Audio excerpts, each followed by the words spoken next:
नमस्कार दोस्तों, मैं हूँ आरती प्रजापति। आरती प्रजापति यूट्यूब चैनल पर आप सभी का हार्दिक स्वागत करती हूँ। दोस्तों, आज की इस वीडियो में हम यूजीसी नेट पेपर 2 साइकोलॉजी के बारे में पढ़ने वाले हैं और उसमें भी आप लोगों को पता है कि हम यूनिट नंबर 3 करवा रहे हैं, ओके, जिसका नाम है साइकोलॉजिकल टेस्टिंग। तो आगे के वीडियो में हमने बहुत सारा कुछ देख लिया है, टेस्ट के बारे में देख लिया, टेस्ट का निर्माण कैसे होता है उसके बारे में देखा। फिर हमने देखा कि टेस्ट के अंदर जो आइटम है वो आइटम किस तरीके की होनी चाहिए।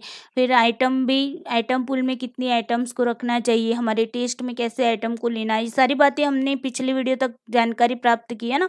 अब आज की इस वीडियो में हम जानने वाले हैं कि हमने आइटम तो टेस्ट में रख ली, उसके बाद हमें ट्राई आउट करना होता है ना। तो ट्राई आउट के बाद हम किस तरीके से आइटम का एनालिसिस करेंगे, कौन से आइटम को हमें रखना है, कौन से आइटम को हमें हटा देना है, ओके, कौन से आइटम को हमें मॉडिफिकेशन करने की ज़रूरत पड़ती है। तो ये सारी की सारी बातें हम आज के यानी कि आइटम एनालिसिस में देखेंगे, ओके। अब देखिए, आइटम एनालिसिस थोड़ा सा लंबा टॉपिक है, तो हमने उसे थोड़े थोड़े से हिस्सों में डिवाइडेड किया कर दिया है, ओके। उसमें भी देखिए, हम आज आइटम एंड डिफ़िकल्टी के बारे में बात करने वाले हैं, वो भी पावर टेस्ट के रिलेटेड, ओके। तो थोड़ा सा 2-3 वीडियो इसका बन सकता है आइटम एनालिसिस का, ओके।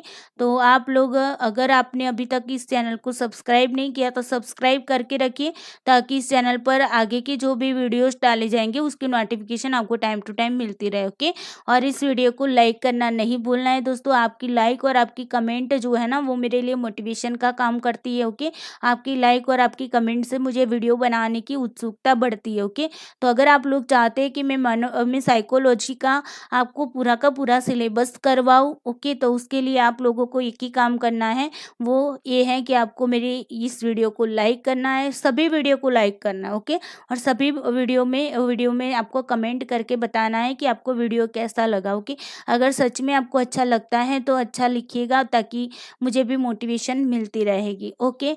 और अपने दोस्तों को ये शेयर करना ना भूलें, ताकि कुछ बच्चे ऐसे भी होते हैं जिनके पास मटेरियल नहीं होता है, तो ऐसे बच्चों के लिए ऐसे वीडियो बहुत ही यूज़फुल रहते हैं, ओके। तो इतना काम आपको करना है, लाइक करना नहीं भूलना है, कमेंट करके बताना नहीं भूलना है, और आपके दोस्तों तक इस वीडियो को शेयर करना नहीं भूलना है, ओके। और चैनल को सब्सक्राइब करना भी नहीं भूलना है, ओके, क्योंकि चैनल को सब्सक्राइब करके रखोगे तो जितने भी वीडियो आएंगे पेपर 1 के और पेपर 2 साइकोलॉजी के, तो उसकी नोटिफिकेशन आपको टाइम टू टाइम मिलती रहेगी। चलिए दोस्तों, जानते हैं आइटम एनालिसिस के बारे में, उसके बाद देखेंगे उसके पर्पस वगैरह, उसमें देख लेते हैं। तो सबसे पहले बात करते हैं आइटम एनालिसिस की। आइटम एनालिसिस किसे कहते हैं?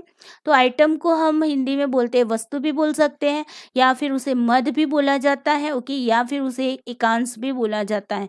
तो ये आपको तीनों नाम याद रखने हिंदी मीडियम वाले बच्चों को, ओके।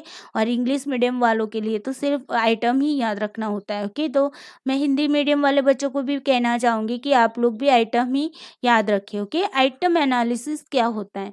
तो आइटम एनालिसिस एक स्टेटिस्टिकल टेक्निक्स है, ओके। और वो भी स्टेटिस्टिकल टेक्निक्स का एक सेट होता है, जिसके द्वारा हमें ये पता चलता है कि भाई जो जो हमारी आइटम है ना, वो आइटम कितनी प्रभावशील है, यानी कि कितनी इफेक्टिव है, ओके, हमारे टेस्ट के लिए वो आइटम कितनी इफेक्टिव है, या फिर कितनी बेकार है, वर्थलेस है, ओके। यानी कि बेकार का मतलब होता है कि वो मान लीजिए कि हम एंजाइटी का टेस्ट बना रहे हैं और हमारी आइटम जो है वो किसी और का मेजर कर रही है, जैसे कि एंजाइटी का टेस्ट बना रही है और वो मेज़र कर रही है कि किसी डिसऑर्डर का, ओके। तो यहाँ पर हमारी जो आइटम होगी वो तो हमारी एंजाइटी को चेक ही नहीं कर रही, मेज़र कर ही नहीं रही है, तो हम उस आइटम को क्या करेंगे, निकाल देंगे।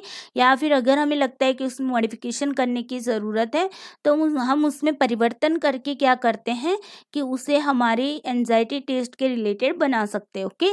तो इस तरीके से हमें यहाँ पर आइटम एनालिसिस से पता चलता है कि हमारी जो आइटम होती है वो कितनी इफेक्टिव है या फिर कितनी बेकार है, ओके। जिसके माध्यम से यानी कि आइटम एनालिसिस के माध्यम से हमें उन आइटम का चयन किया जाता है। देखिए, हमारी जो आइटम एनालिसिस हम करेंगे ना, उससे हमें ये पता चलेगा कि हमें कौन से आइटम को रखना है। ओके, तो हम उन आइटम का ही चयन करेंगे जो क्या होगी, हमारे टेस्ट के लिए वैध होगी। वैध का मतलब होता है वैलिड होना। ओके, तो वो कितनी वैलिड है, वैलिडिटी का मतलब क्या होता है कि हमने जिसके लिए टेस्ट बनाया है, जिसको मेज़र करने के लिए टेस्ट बनाया है, क्या वो उसी का मेज़र कर रहा है हमारा टेस्ट। ओके, हम एंजाइटी का टेस्ट बना रहे हैं, तो क्या हमारा टेस्ट एंजाइटी क्या ही मेज़र कर रहा है या फिर किसी दूसरी बातों का, है ना। तो उसके अंदर भी, टेस्ट के अंदर अगर जो भी बातें रखी होगी, उसकी अगर वैलिडिटी अच्छी नहीं होगी तो पूरे टेस्ट की भी वैलिडिटी खराब होगी, है ना। जैसे कि एग्जाम्पल हमने पिछली बार भी दिया था कि हम आइसक्रीम वाले की पड़ोसी से पूछते हैं, हम नए हैं, पड़ोसी से पूछते हैं कि भाई आइसक्रीम यहाँ पर कौन सी दुकान पर अच्छी मिलती है, तो पड़ोसी बताएगा कि भाई इस दुकान पर ना आइसक्रीम अच्छी मिलती है ना, यानी कि ये दुकान बहुत ही फेमस है अच्छी आइसक्रीम के लिए। तो कैसे दुकान फेमस हुई, क्योंकि उसकी दुकान के अंदर जो चीज़ है ना वो अच्छी मिल रही है ना, यानी कि जो आइसक्रीम है वो आइसक्रीम अच्छी रखता है, इसीलिए तो बोला जाता है कि हाँ भाई इस दुकान पर आइसक्रीम अच्छी मिलती है। ओके, नाम तो दुकान का आता है लेकिन आइटम तो उसमें अच्छी मिलती है ना। तो यहाँ पर भी यही बात होती है कि एंजाइटी टेस्ट हम चेक करें एग्जाम्पल के तौर पर, तो अगर हमारी जो एंजाइटी टेस्ट है वो अगर अच्छा, उसके अंदर जो रखी गई आइटम्स जो है वो अगर अच्छी होगी, गुड होगी और वैलिड होगी, यानी कि उसी एंजाइटी का ही, एंजाइटी के सारे पहलू को क्या करती हैं, हर एक आइटम में जो भी बातें बताई गई वो एंजाइटी के रिलेटेड हैं, तो कह सकते हैं कि हाँ हमारी जो आइटम है वो वैलिड है। ओके, और उद्देश्य के अनुकूल होती है। उद्देश्य का मतलब हमारा उद्देश्य क्या है, एंजाइटी को मेजर करना। ओके, तो अगर हमारा एंजाइटी टेस्ट हम बना रहे हैं तो हमारा उद्देश्य भी एंजाइटी मेजर करना होगा। जैसे कि हम पर्सनालिटी टेस्ट बना रहे हैं तो हमारा उद्देश्य क्या हो जाएगा, पर्सनालिटी को चेक करना, है ना। तो यहाँ पर जो भी हमारा उद्देश्य है, क्या वो उद्देश्य के हिसाब से हमारी आइटम है, क्या हमने जिस उद्देश्य से बनाया हुआ है टेस्ट को, क्या उसी का वो मेज़र कर रही है। ओके, ये बात होनी चाहिए। अगर उसी का मेज़र कर रही है तो वैलिड है। ओके, और वो हमारे उद्देश्य से भी क्या है, अनुकूल है। ओके, तो आइटम एनालिसिस से हमें ये भी पता चलता है कि हमारी जो आइटम है वो वैलिड है या कि नहीं है, वो हमारे पर्पस के अनुकूल है कि नहीं है। ओके, और अगर शेष आइटम होती है तो हम क्या करते थे कि उसके बारे में हम एनालिसिस करके ये तय करते हैं कि हाँ भाई देखो हमारी जो आइटम है अगर वो अच्छी है तो हम उसे रख लेंगे, अगर हाँ वो उसमें वैलिडिटी नहीं है, बिल्कुल भी नहीं, वो उद्देश्य के अनुकूल भी नहीं है, तो हम क्या करते हैं, उस आइटम को हटा देते हैं अपने टेस्ट से। ओके, उसे बाय बाय कर देते कि भाई यहाँ से चले जाओ, आपका कोई काम नहीं है। ओके, तो उस आइटम को हम क्या करेंगे, टेस्ट से निकाल देंगे, अपने आइटम पूल से भी निकाल देंगे। ओके, और अगर मान लो कि हमारी आइटम जो है वो थोड़ी थोड़ी सी वैलिड है। ओके, और हमारे उद्देश्य के थोड़े थोड़े से उद्देश्य को क्या कर रही है, मेज़र भी कर रही है, तो हम क्या कर सकते हैं, हम इसमें सोचेंगे कि हाँ यार अगर ये थोड़ा सा भी मेज़र कर रही है ओके उस बात का, तो हमें उसमें थोड़ा सा मॉडिफिकेशन करने की ज़रूरत है, उसमें परिवर्तन करने की ज़रूरत है। तो हम क्या करेंगे, उसमें थोड़ा सा मॉडिफिकेशन करेंगे और उस आइटम को मॉडिफाई करके क्या करेंगे, अपने टेस्ट में ले लेंगे। ओके, तो ये सारी बातें हमें कैसे पता चलेगी, जब हम आइटम का एनालिसिस करेंगे तब पता चलेगी। ओके, अब देखिए एकांश विश्लेषण यानी कि आइटम एनालिसिस एक ऐसी प्रविधि है जिससे क्या होता है, आइटम्स की वैलिडिटी और उसकी इफेक्टिवनेस का हमें अध्ययन करने को मिलता है। ओके, ये बात हमने बताई ना कि जो भी आइटम होती है उसकी वैलिडिटी और इफेक्टिव कितनी है उसके बारे में यहाँ पर देखा जाता है, तो आइटम एनालिसिस से हमें ये बात पता चलती है। फिर हमारी संपूर्ण परीक्षण की वैधता अलग अलग मदों की वैधता यानी कि वैलिडिटी पर निर्भर करती, बिल्कुल भी मैंने बताया ना कि आइसक्रीम वाले की दुकान है ओके अच्छी है, तो कैसे पता चला कि आइसक्रीम अच्छी है ना, इसीलिए दुकान अच्छी है ना। अगर हमारा टेस्ट जो है वो वैलिड कब होगा, हमारा टेस्ट वैलिड कब होगा कि उसके अंदर की जो आइटम है वो अगर वैलिड होगी तभी तो हमारा टेस्ट वैलिड होगा ना। तो इसीलिए यहाँ पर हमारा जो पूरा टेस्ट होता है ना उसकी वैलिडिटी किस पर निर्भर करेगी, उसके अंदर रखी गई जो आइटम्स होती है ना उसकी वैलिडिटी पर वो निर्भर करेगी। ओके, अगर हमारी आइटम वैलिड है तो इसका मतलब है कि अगर सारी की सारी आइटम वैलिड है तो हमारा पूरा का पूरा टेस्ट क्या होगा, वैलिड होगा।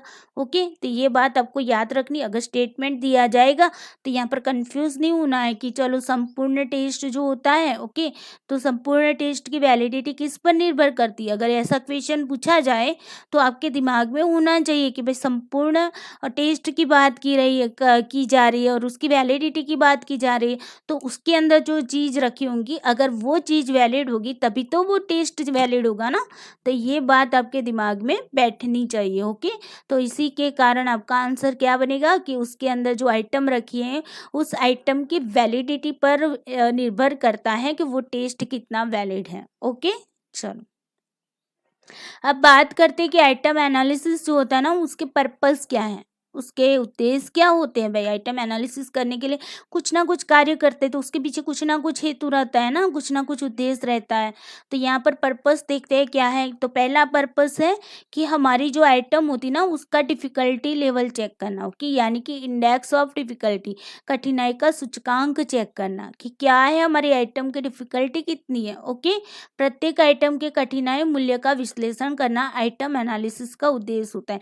यानी कि हमारी जो आइटम है वो कठिन है, कठिन का मतलब डिफिकल्ट है, आसान है यानी कि इजी है, मध्यम कठिन यानी कि मॉडरेट मॉडरेट डिफिकल्ट है, या फिर मध्यम रूप से आसान यानी कि मॉडरेट इजी है। ओके, तो ये हमें कहाँ से पता चलता है, आइटम एनालिसिस करने पर। ओके, अब देखिए उसके बाद इंडेक्स ऑफ डिस्क्रिमिनेशन, ये सारे वर्ड मैंने आपको समझा दिए आगे। ओके, डिस्क्रिमिनेशन का मतलब क्या होता है, डिस्क्रिमिनेशन पावर। ओके, तो डिस्क्रिमिनेशन पावर का मतलब होता है कि यहाँ पर देखा जाता है कि भाई देखो जो भी टेस्ट लगाएंगे तो उसमें कुछ बच्चों के हायर स्कोर आएंगे, कुछ बच्चों को लो स्कोर आएंगे, कुछ बच्चों को मीडियम स्कोर आएंगे। ओके, तो यहाँ पर क्या देखा जाता है कि भाई हायर स्कोर जिन लोगों ने हाईएस्ट स्कोर जिन लोगों ने प्राप्त किए हैं उनके बीच में और लोएस्ट स्कोर जिन लोगों ने प्राप्त किए हैं उनके बीच में क्या अंतर है।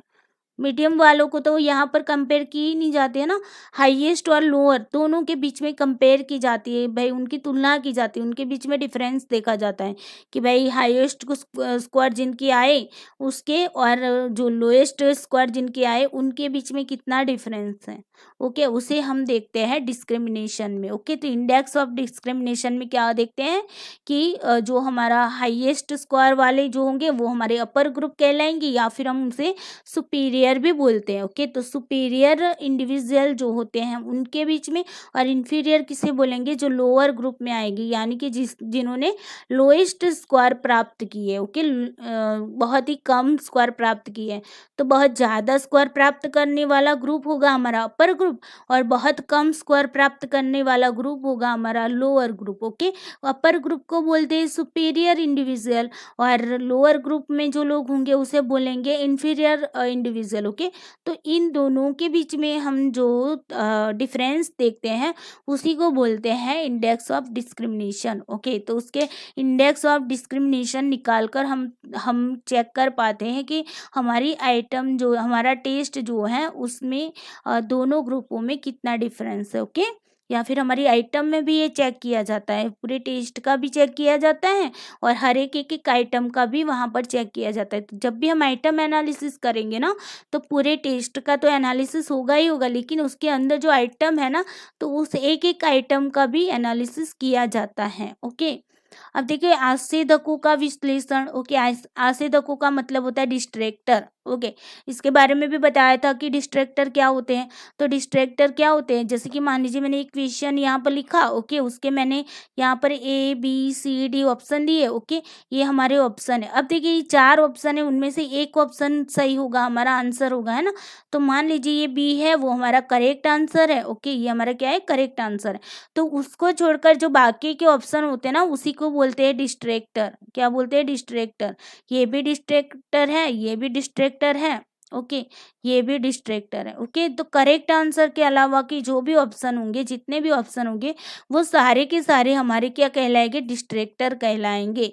यानी कि वो क्या हो गए, ऑप्शंस हो गए हमारे। ओके, और उसमें करेक्ट आंसर को, जो हमारा करेक्ट आंसर है ना, उसको वो क्या करेगा, उसके बारे में हमें कंफ्यूज करता रहेगा। चार ऑप्शन दिए भाई, और उसको हम क्या कंफ्यूज कर देंगे हमें कि हाँ यार, इसमें हमें नेट के एग्जाम में ऐसा होता है ना कि चार ऑप्शन दिए होते हैं तो हम कंफ्यूज हो जाते हैं। टीचिंग एप्टीट्यूड में तो काफ़ी कंफ्यूज होते हैं कि भाई इसमें आंसर कौन सा आएगा, ए आएगा, बी आएगा, सी आएगा या डी आएगा। चारों की चारों ऑप्शन हमें क्या करते हैं, कंफ्यूज कर देते हैं। लगता है कि चारों की चारों ऑप्शन आ जाएगी, लेकिन हमें तो चूज तो एक ही को करना है ना। तो वहां पर क्या होते हैं कि वो ऐसे जो भी डिस्ट्रैक्टर होते हैं ना, करेक्ट आंसर के अलावा के जितने भी ऑप्शन होंगे, वो सारे हमें क्या कर रहे हैं, इफेक्ट कर रहे हैं। यानी कि एग्जामिनी को क्या कर रहा है, इफेक्ट कर रहा है। ओके, तो ऐसे डिस्ट्रैक्टर होता है, उसके बारे में हमें एनालिसिस करना होता है कि हमारे जो डिस्ट्रैक्टर हैं वो कितने इफेक्टिव हैं। वैसे ना हमारे डिस्ट्रैक्टर कैसे रखने चाहिए टेस्ट में, हमें वो हमारा इफेक्टिव होना चाहिए। ओके, यानी कि हमें इफेक्ट करता हूँ, एग्जामिनी को कंफ्यूज करने वाला होना चाहिए। ऐसा नहीं कि इजी इजी आंसर आप दे पाओ। ओके, तो इस तरीके का नहीं होना चाहिए। हमें जो भी डिस्ट्रैक्टर रखते हैं वो क्या होना चाहिए, एग्जामिनी को कंफ्यूज करने वाला होना, तभी तो हमें राइट आंसर मिलेगा ना। इजी डिस्ट्रैक्टर में रख देंगे तो सबको पता होगा। जैसे कि मान लो साइकोलॉजी वाले बच्चे हैं और उनको मैं ऐसा क्वेश्चन कर दूं कि भाई बताओ कि मनोविज्ञान को सबसे पहले कौन से नाम से जाना जाता था। ओके, तो ये तो सिंपल सा क्वेश्चन है ना, सबको आता होता है, हर साइकोलॉजी वाले बच्चों को आता है, क्योंकि 11 क्लास 11 से पढ़ते पढ़ते अभी तक आए हैं कि भाई मनोविज्ञान को सबसे पहले आत्मा का विज्ञान माना जाता था, है ना। तो अगर मैं ऑप्शन दे देती हूँ कि आत्मा का विज्ञान, मन का विज्ञान, चेतना का विज्ञान, व्यवहार का विज्ञान, है ना, तो आप लोग सभी लोग बता पाएंगे कि हाँ मैम, मनोविज्ञान को तो आत्मा का विज्ञान माना जाता था, है ना। तो ये क्या हुए कि हमारे जो बाकी के जो डिस्ट्रैक्टर थे, ओके, हमारा करेक्ट आंसर आत्मा का विज्ञान हुआ। बाकी के जो ऑप्शन है हमारे, मन का विज्ञान, चेतना का विज्ञान और व्यवहार का विज्ञान, तो ये तीनों क्या है, वो तीनों हमें क्या कर रहे हैं, डिस्ट्रैक्ट नहीं कर, वो इतनी इफेक्ट नहीं कर रहे। बाकी के तीन जो डिस्ट्रैक्टर है ना, वो हमें इफेक्ट नहीं कर रहे। ओके, तो हम इजीली सब लोग उसका आंसर दे पाते हैं। लेकिन ऐसे डिस्ट्रैक्टर नहीं होने चाहिए। ओके, डिस्ट्रैक्टर ऐसे होना चाहिए कि हमें कंफ्यूज कर दे कि भाई इसमें वास्तव में आंसर क्या आएगा। ओके, तो इस तरीके का हमें डिस्ट्रैक्टर रखना पड़ता है। तो इसके लिए भी हमें एनालिसिस करना पड़ेगा। तो यहाँ पर इसी की बात हो रही। ओके, फिर देखो कार्यात्मक महत्व की बात है तो फंक्शनल सिग्निफिकेशन।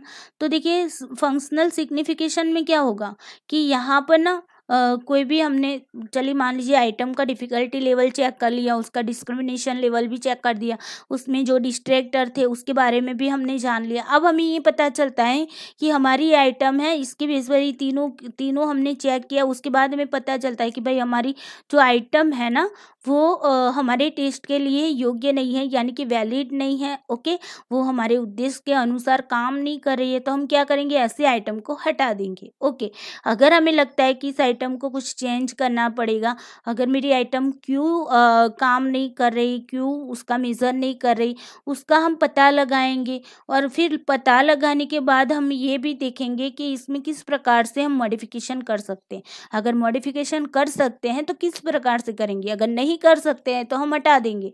लेकिन अगर मॉडिफिकेशन हो रहा है, इसमें पॉसिबल हुआ है, ओके, मान लीजिए पॉसिबल है कि इसमें मॉडिफिकेशन करने की ज़रूरत है और हो भी रहा है, तो हम क्या करेंगे, उसको मॉडिफिकेशन करेंगे और फिर उसी आइटम को हम अपनी टेस्ट में फिर से लगा देंगे। ओके, तो ये सारी बात हम क्या करते हैं, फंक्शनल सिग्निफिकेंस में देखते हैं। ओके, चलो अब आते हैं हमारे मेन पॉइंट पर। ओके, जो हमारा आज का टॉपिक है और वो है इंडेक्स ऑफ डिफ़िकल्टी। कैसे चेक करेंगे कि किसी भी आइटम की डिफ़िकल्टी लेवल कैसे चेक करेंगे, है ना।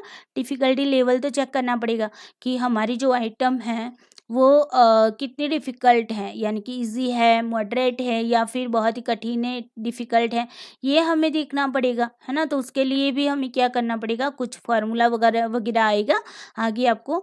लेकिन यहाँ पर एक बात याद रखो कि ये जो हम इंडेक्स ऑफ डिफ़िकल्टी देख रहे हैं ना, वो पावर टेस्ट के देख रहे हैं। ओके, अभी पावर टेस्ट की मुझे ये बताओ, मैं आपको बताती हूँ कि पावर टेस्ट की जो कैरेक्टरिस्टिक्स है ना, उसमें मैंने बताया था कि जब भी हम डिफ़िकल्टी लेवल चेक चेक करते हैं तो वो क्या होता है, इंक्रीज होता है। ओके, यानी कि हम क्या करेंगे अपने टेस्ट में, सबसे पहले इजी आइटम को रखेंगे, उसके बाद क्या करेंगे मॉडरेट आइटम को रखेंगे, और उसके बाद क्या करेंगे डिफिकल्टी आइटम को रखेंगे। यानी कि इजी आइटम कैसी होगी, जहाँ पर सभी बच्चे आइटम को आंसर दे पाएंगे, है ना। और फिर मॉडरेट में क्या होगा कि कुछ बच्चे ही वहाँ पर आंसर दे पाएंगे, और डिफिकल्ट में बहुत ही कम बच्चे आइटम का आंसर दे पाएंगे। ओके, तो इस तरीके से हमें इंक्रीज लेवल पर हमें आइटम को रखना होता है अपने टेस्ट के अंदर। ओके, तो ये आपको याद रखना है।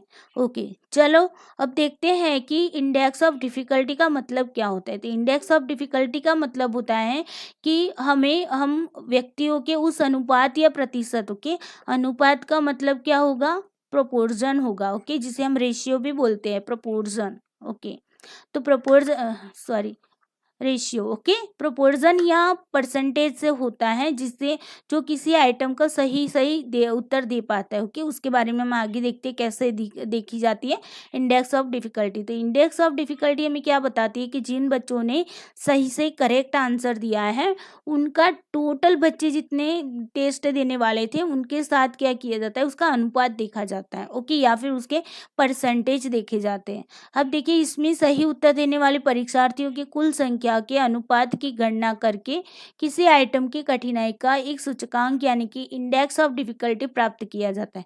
ओके, ये बात मैंने अभी आपको बताई ना कि जो भी मान लीजिए 100 बच्चों में से किसी आइटम में मान लीजिए आइटम नंबर 4 थी, और उस आइटम नंबर 4 में 100 में से मान लो कि 30 बच्चों ने आंसर करेक्ट किया, तो हम क्या करेंगे उसके बेस पर उसका प्रोपोर्शन निकालेंगे और फिर हम बताएंगे कि भाई ये आइटम नंबर 4 थी, वो इतनी डिफिकल्ट है। ओके, तो चलो यहाँ पर आगे थोड़ा सा देख लेते हैं कि एक लोअर केस इटालिक में जो हमारा कठिनाई स्तर होता है ना, आइटम का डिफिकल्टी इंडेक्स होता है, उसको हम स्मॉल पी से सूचित करते हैं। ओके, उसको स्मॉल पी भी बोला जाता है इंडेक्स ऑफ डिफिकल्ट को। ओके, तो उसका ये साइन है, एक संकेत है। हम बोलते हैं ना किसी का संकेत होता है, जैसे कि कार्ल पियर्सन है ना, तो आर बोलते हैं, है ना। तो इस तरीके से यहाँ पर इंडेक्स ऑफ डिफिकल्टी का जो सिंबल है वो है आपका स्मॉल पी। ओके, ये आपको याद रखना है। और स्मॉल पी का उपयोग आइटम की कठिनाई को दर्शाने के लिए किया जाता है और एक सब्सक्रिप्ट आइटम नंबर को संदर्भित किया जाता है।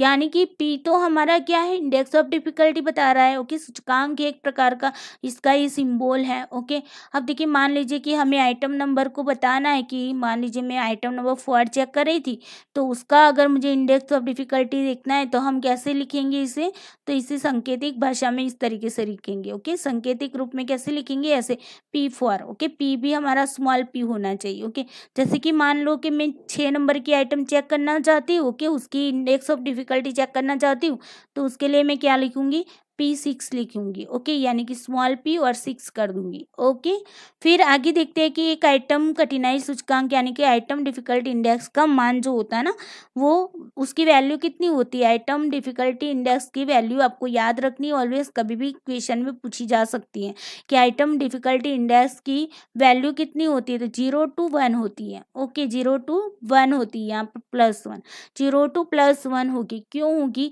तो देखो यहाँ पर कैसे होगी, तो यहाँ पर 0 से 1 के बीच में ही वो आपकी क्या आएगी, आंसर आएगा। ओके, तो यहाँ पर कैसे आएगा 0 to 1 में, वो आगे हम देखते हैं कैसे आएगा। ओके, आपको ये याद रखना है कि जब भी आपकी आइटम डिफिकल्टी इंडेक्स की वैल्यू होगी वो 0 to 1 के बीच में ही आएगी। ओके, 1 से ज़्यादा भी नहीं होगी और 0 से कम भी नहीं होगी। 0 आपकी सबसे कम स्क्वायर वाली 0। ओके, जिन्होंने मान लो कि किसी ने उत्तर गलत दे दिया, ओके, तो गलत उत्तर वालों को क्या कर देंगे हम, 0 स्क्वायर दे देंगे। ओके, अगर किसी ने मान लो कि सही उत्तर दिया तो उसको हम दे देंगे 1। ओके, उसके बेस पर यहाँ पर आपको याद रखना है कि जब भी उसकी वैल्यू आएगी ना वो 0 to 1 के बीच में आएगी। ओके, कैसे आएगी वो देखते हैं। तो यहाँ पर एक एग्जाम्पल लिया है कि यदि 100 परीक्षार्थियों ने, ओके, 100 लोगों पर हमने टेस्ट लगाया, ओके, 100 लोगों ने टेस्ट दिया, उनमें से आइटम नंबर 4 का 60 लोगों ने क्या किया है, सही उत्तर दिया है। तो उसका अगर हमें आइटम डिफिकल्टी चेक करना है, okay, item difficulty index check करना है तो कैसे करेंगे। ओके, चलो देखते हैं इसे। तो देखिए यहाँ पर हमने small p is equal to r divided by n। Okay, तो ये उसका एक फॉर्मूला है, ये आपको याद रखना है। अब देखिए स्मॉल p का मतलब तो मैंने क्या बताया, इंडेक्स डिफिकल्टी है ना, इंडेक्स डिफिकल्टी, आइटम का जो इंडेक्स ऑफ डिफिकल्टी है उसी को बोलते हैं स्मॉल p। ओके, ये इसका सांकेतिक रूप है। आर का मतलब क्या होगा, आर का मतलब जितने लोगों ने करेक्ट आंसर दिए उतने उन लोगों की संख्या। ओके, तो हमने यहाँ पर क्या बताया आपको, कितने लोगों ने आंसर करेक्ट किया है, ओके 60 लोगों ने किया। ओके, टोटल कितने थे, 100 लोग। ओके, तो यहाँ पर आर हमारा कितना है, आर हमारा 60 है। ओके, 60 लोगों ने क्या किया है, आंसर करेक्ट दिया। और एन हमारा कितना है, टोटल संख्या, यानी कि कितने लोगों ने टेस्ट दिया, तो 100 लोगों ने दिया। ओके, अब फार्मूला को यूज कर लो और लगा लो। भाई यहाँ पर प्रोपोर्शन ही देखा जाता है, अनुपात ही देखा जाता है। देखो 60 डिवाइडेड बाई 100। ओके, अब इसका मतलब क्या होगा, 60 डिवाइडेड बाई 100 का मतलब क्या होता है, 0.60 आएगा ना, क्योंकि यहाँ पर 100 है। तो अगर हम इसे अगर इस तरीके भी लिख सकते हैं, 60 डिवाइडेड बाई 100 को ऐसे ही लिखा जा सकता है ना, 0.60। या तो फिर आप इसे काट लो जितना कटता है, और फिर 6/10 कर लो। तो यहाँ पर आपको, यहाँ पर देखो आंसर कितना मिलता है, 10। ओके, यहाँ पर एक ही अंक है। ओके, जिन लोगों को मैथ्स में बहुत सारी दिक्कतें हैं उनके लिए ये समझा रही हूँ। ओके, तो यहाँ पर एक ही संख्या, यहाँ पर दो संख्या है, तो हमें यहाँ पर दो संख्या करनी पड़ेगी ना। उसके लिए अभी देखिए क्या करेंगे, यहाँ पर 0 रखेंगे, पॉइंट लगा देंगे, और यहाँ पर एक 0 लगा देंगे। ओके, पॉइंट के बाद आप जितनी 0 लगाना चाहो लगा सकते हो। तो यहाँ पर 10, 2 अंक तक हमें लाना था, हमने 2 अंक ला दिए। अब देखो 10 छंग कितने होंगे, 60 होंगे। अब आ गए आपका 0 0। ओके, तो इसका मतलब क्या हुआ कि हमारा आंसर क्या मिला, 0.6 मिला। या तो फिर हम उसे 0.60 भी बोल सकते, कैसे, तो देखो यहाँ पर हमने तो 6/10 किया ना। अगर मान लो 60/10 भी 100 भी कर लेते, तो अभी यहाँ पर आंसर इसी तरीके से आता। देखो ये 0 हमने लगा लिया, 600 और यहाँ पर 0 0 0। अब देखिए आगे कुछ भी नहीं चल रहा है ना, भाग चल नहीं रहा। ओके, यहाँ पर 0 आ गया, तो हम यहाँ पर क्या लगा देते हैं, 0 लगा देते हैं। ओके, इसीलिए यहाँ पर आंसर आपका 0.6 भी वैलिड होता है और 0.60, दोनों का मीनिंग एक ही होता है। ओके, चलो, तो यहाँ पर हमारी इंडेक्स ऑफ डिफिकल्टी कितना आया, तो 0.6 आया, या तो फिर हम उसे ये भी बोल सकते हैं 0.60। ओके, अब देखिए एक और एग्जांपल लिया कि 55 परीक्षार्थियों ने आइटम नंबर 6, ओके, उसका सही आंसर दिया, तो क्या होगा। तो देखिए यहाँ पर 55 सही आंसर देने वाले लोगों की संख्या कितनी है, 55 है। मीन्स थोड़ा सा हटा लेती हूँ। ओके ओके, 55 है। ओके, टोटल संख्या 100 है। ओके, अब हमें पी ढूंढना है, तो क्या करेंगे, पी भी किसका, कौन से आइटम का है, तो देखो आगे वाली थी वो हमारी आइटम नंबर 4 थी, और ये हमारी आइटम नंबर 6 है। ओके, तो चलो आइटम नंबर 6 का देखते हैं ना। तो आइटम नंबर अगर 6 है, तो हम इसे कैसे लिखेंगे, तो सांकेतिक रूप में लिखेंगे P6 is equal to R divided by N, है ना। इस तरीके से ये फॉर्मूला बनेगा हमारा। अब देखो हमें देखना है P6 is equal to R कितना है, 55 है, और डिवाइडेड बाई 100 है। तो बस कुछ नहीं करना, 0.55 आ गया आपका P6, यानी कि आइटम नंबर 6 का डिफिकल्टी वैल्यू कितना मिला हमें, 0.55 मिला। ओके, ये आपको समझ में आ गया होगा। चलो, तो बस यही, अब उसके आधार पर हम क्या बता सकते हैं कि आइटम नंबर 4 है उसका 0.60 मिला हमें। ओके, और आइटम नंबर 6 था, ये आइटम नंबर हमारी क्या है, 4 है, और आइटम नंबर 6 का हमें क्या मिला, 0.55 मिला। ओके, तो यहाँ पर हम ये बता सकते हैं ना कि आइटम नंबर 6 जो है ना, वो आइटम नंबर 4 की तुलना में क्या है, आसान है। यानी कि ये 4 की तुलना में आइटम नंबर 6 कैसी है, आसान है। ओके, ये हमें यहाँ पर बताते हैं। ओके, चलो,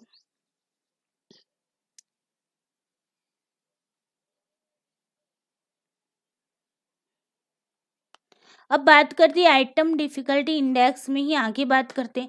तो देखिए यहाँ पर क्या होता है, किसी भी आइटम को पास करने का अनुपात होता है ना, वो किसी आइटम की कठिनाई से, उसकी डिफिकल्टी से क्या होता है, व्युत्क्रमानुपाती होता है। ओके, यानी कि व्युत्क्रमानुपाती का मतलब क्या होता है, विरुद्ध में चलना। ओके, अगर ये जो है वो ऊपर की ओर जाएगा, तो ये जो है वो क्या होगा, नीचे की ओर जाएगा। ओके, यानी कि ये ज्यादा है तो ये कम हो जाएगा। ओके, इस तरीके से वो चलता है, उसी को व्युत्क्रमानुपाती बोलते हैं। ओके, ओके, यानी कि ऑपोजिट दिशा में वो दोनों काम करेंगे।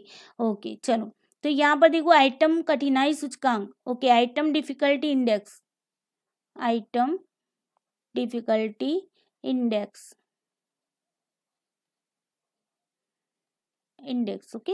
तो आइटम डिफिकल्टी इंडेक्स जितना अधिक होता, जितना ज्यादा होगा ना, उतनी ही आइटम हमारी क्या होगी, इजी होगी। कैसे होगी इजी, तो मान लो कि 100 बच्चे हैं, ओके, 100 बच्चों में से आइटम नंबर 5 हमने ली, ओके, आइटम नंबर 5 ली, 100 बच्चों में से मान लीजिए कि 80 बच्चों ने क्या किया, करेक्ट आंसर दे दिया।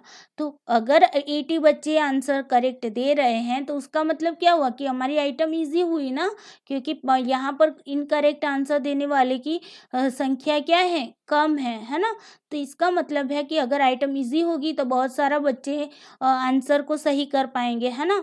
तो यहाँ पर हमारा डिफ़िकल्टी वैल्यू कितना मिलता है, अगर 80 बच्चों ने दिया तो हम डिफ़िकल्टी वैल्यू अगर अनुपात लगाते तो 80/100 यानी कि 0.80 आए ना। तो जितना स्कोर ज़्यादा आएगा उतना ही हम क्या बताएंगे कि हमारी जो आइटम है वो क्या है, इजी है। ओके, अब दूसरी बात करते हैं कि मान लीजिए कि हम आइटम नंबर 7 की बात कर ले। तो चलो आइटम नंबर 7 है, उसमें 100 में से 30 बच्चों ने क्या किया, करेक्ट आंसर दिया और 70 बच्चों ने क्या किया, इनकरेक्ट आंसर दिया। अब देखिए इसका मतलब क्या हुआ कि आइटम जो थी 100 बच्चों ने आइटम नंबर 7 का आंसर 100 बच्चों में से 30 बच्चे ऐसे थे जिन्होंने क्या किया, सही आंसर दिया। 70 बच्चों ने क्या किया है, गलत आंसर दिया है। तो इसका मतलब क्या होता है, इसका मतलब ये होगा ना कि आइटम इतनी हार्ड होगी, डिफिकल्ट होगी, तभी तो कम बच्चों ने राइट आंसर किया ना। तो राइट आंसर के बेस पर हम यहाँ पर देखते हैं, तो देखिए यहाँ पर राइट आंसर देने वाले बच्चे कितने, 30 है ना। तो अगर इसका अनुपात निकालेंगे तो 30/100 करेंगे, तो इसका मतलब क्या होगा, 0.30 होगा, है ना।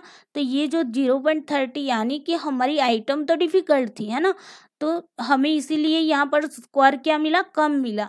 तो अगर आइटम डिफिकल्ट होगी तो हमारा जो डिफिकल्टी इंडेक्स होगा ना, वो क्या मिलेगा, हमें कम मिलेगा। अगर हमारा इंडेक्स जो डिफिकल्टी इंडेक्स होता है वो अगर कम मिलता है तो उसका मतलब होगा कि हमारी आइटम जो होगी वो क्या होगी, डिफिकल्ट होगी। तभी तो क्या होगा, तभी तो यहाँ पर स्कोर जो हमें मिल रहा है वो कम मिल रहा है। ओके, तो यहाँ पर आपको ये बात याद रखनी है, जितना ही हमारा पी यानी कि डिफ़िकल्टी इंडेक्स जो है ना, उसको ही बोलते हैं पी। तो जितना हमारा स्मॉल पी अधिक होगा उतनी ही हमारी आइटम इजी होगी। अगर जितना ही हमारा पी यानी कि डिफ़िकल्टी स्मॉल पी जो है डिफ़िकल्टी इंडेक्स है, वो अगर जितना कम होगा उसका मतलब होगा कि हमारी आइटम क्या होगी, डिफ़िकल्ट होगी। ओके, तो यहाँ पर देखो कि आइटम डिफिकल्टी इंडेक्स हायर होगा तो हमारी आइटम इजी होगी। अगर आइटम डिफिकल्टी इंडेक्स हमारा लोएस्ट होगा यानी कि कम होगा तो हमारी आइटम क्या होगी, डिफिकल्ट होगी। ओके, तो यहाँ पर फिर से बता देती हूँ कि हमारा डिफिकल्टी यानी कि हम डिफिकल्टी इंडेक्स को पी के रूप में देखते हैं ना। तो हमारा पी अगर मान लो कि हायर है, ओके, हमारा पी क्या है, हायर है, तो यानी कि अधिक है। ओके, हमारा पी अधिक है तो हमारी आइटम कैसी होगी, आसान होगी। ओके, विपरीत में चले गए दोनों, है ना। एक ज़्यादा बता रहा है तो ये नीचे की ओर आ रही। ओके, तो ये हमारी आइटम क्या है, आसान है। और अगर हमारा डिफ़िकल्टी इंडेक्स लोअर है, लोअर का मतलब होगा कि कम है, तो उसका मतलब होगा कि हमारी जो आइटम होगी वो क्या होगी, कठिन होगी। ओके, ये आपको याद रखना है। चलो, किसी भी परीक्षण को एक अच्छा मापक यंत्र कहा जाना चाहिए, है ना। कोई भी परीक्षण होता है, कोई भी टेस्ट होता है ना, उसको हमें क्या, अच्छा एक मेज़र करने वाला एक उपकरण के रूप में हम उसे देखते हैं ना, कि ये अच्छा मेज़र करेगा। तो जिसमें कुछ उच्च, कुछ मध्यम और कठिनाई के निचले सूचकांक के कुछ आइटम होने चाहिए। तो देखिए यहाँ पर अगर हमें पावर टेस्ट की बात करें तो इंक्रीज मोड पर हमने बात की थी। ओके, तो हम क्या करेंगे, अगर हमारा टेस्ट अगर अच्छा है, अच्छा मापक यंत्र माना जाता है यानी कि मेज़र करने वाला एक अच्छा टूल्स माना जाता है, तो उसमें क्या होना चाहिए कि जो हमारा टेस्ट होता है ना, उसकी शुरुआत में हमें क्या करना चाहिए कि हमें इजी आइटम को रखना चाहिए। ओके, यानी कि हमें कैसे इंडेक्स को कैसे डिफ़िकल्टी इंडेक्स को रखना चाहिए। अगर हमें आइटम शुरुआत में इजी रखनी है तो हमने क्या बताया कि इजी आइटम होगी तो हमारा डिफ़िकल्टी इंडेक्स क्या होगा, हाई लेवल का होगा, है ना। तो यहाँ पर हम क्या करेंगे, आइटम डिफ़िकल्टी इंडेक्स क्या होंगे, ज़्यादा होगा, यानी कि अधिक होगा, उच्च होगा, ऐसे आइटम को हम यहाँ पर रखेंगे। ओके, तो वो हमारी आइटम क्या होगी, इजी होगी। ओके, तो यहाँ पर हम इजी आइटम को रखेंगे जिसका उत्तर 100% लोग दे पाएंगे। ओके, उसके बाद देखो कि परीक्षण के मध्यम में, यानी कि हमारे टेस्ट के बीचों बीच पहले हमने इजी आइटम को रख दिया, उसके बाद हम क्या करेंगे, मॉडरेट आइटम को रखेंगे। ओके, अब मॉडरेट आइटम हम रखेंगे तो वहाँ पर क्या होगा कि हमारा जो डिफ़िकल्टी इंडेक्स होगा वो कैसा होगा, मॉडरेट होगा। ओके, मीडियम लेवल का होगा। तो वहाँ पर क्या होंगे, 40% से 60% बच्चे वहाँ पर क्या होंगे, ऐसे होंगे जो उसका उत्तर दे पाएंगे। ओके, तो यहाँ पर 40 से 60% बच्चे पास हो सके, इस तरीके से हमें क्या रखना चाहिए, आइटम को रखना चाहिए, यानी कि ये हमारी मॉडरेट होगी, ये हमारी क्या होगी, मॉडरेट होगी। ओके, उसके बाद देखो परीक्षण के अंत में लास्ट में हमें क्या करना है, लास्ट में हमें डिफ़िकल्ट आइटम को रखना है। अब डिफ़िकल्ट आइटम कब होगी, जब उसका जब उसका डिफ़िकल्टी इंडेक्स होगा वो लो होगा। ओके, यानी कि कम होगा। तो अगर डिफ़िकल्टी इंडेक्स उसका लो रखते हैं, वैसी आइटम को हमें रखना चाहिए, तभी जाकर हमारी आइटम क्या होगी, डिफ़िकल्ट होगी, बहुत ही डिफ़िकल्ट होगी। तो उसमें आंसर देने वाले बच्चे कैसे होंगे, 0% होंगे। ओके, क्यों होंगे 0%, आप ही सोच लो। अगर किसी के 100 में से 100% तो किसी के आते नहीं है ना, तो 100% जिसके आते हैं तो उसका मतलब ये हुआ कि उसने ना पूरे के पूरा जो टेस्ट था वो कंप्लीट पूरे के पूरे मार्क्स स्कोर प्राप्त किया ना। तो ऐसे तो होती नहीं, हमें ऐसे आइटम तो रखनी ही नहीं होती। तो यहाँ पर हमें कैसी आइटम रखनी पड़ेगी जिसका आंसर ना 0% लोग दे पाए, यानी कि कोई भी ना दे पाए। ओके, ऐसी आइटम को भी हमें रखनी चाहिए। तो ये आपको याद रखना है कि टेस्ट की शुरुआत में इजी आइटम को रखना है, उसके बाद हमें मॉडरेट आइटम को रखना है, उसके बाद डिफिकल्ट आइटम को रखना है। ओके, उसके बाद देखो कि मध्यम कठिनाई सूचकांक के एकांश होगी। ओके, मीडियम जो डिफिकल्टी इंडेक्स है उसके जो आइटम्स होते हैं ना, उसको एक परीक्षण में प्राथमिकता दी जाती है।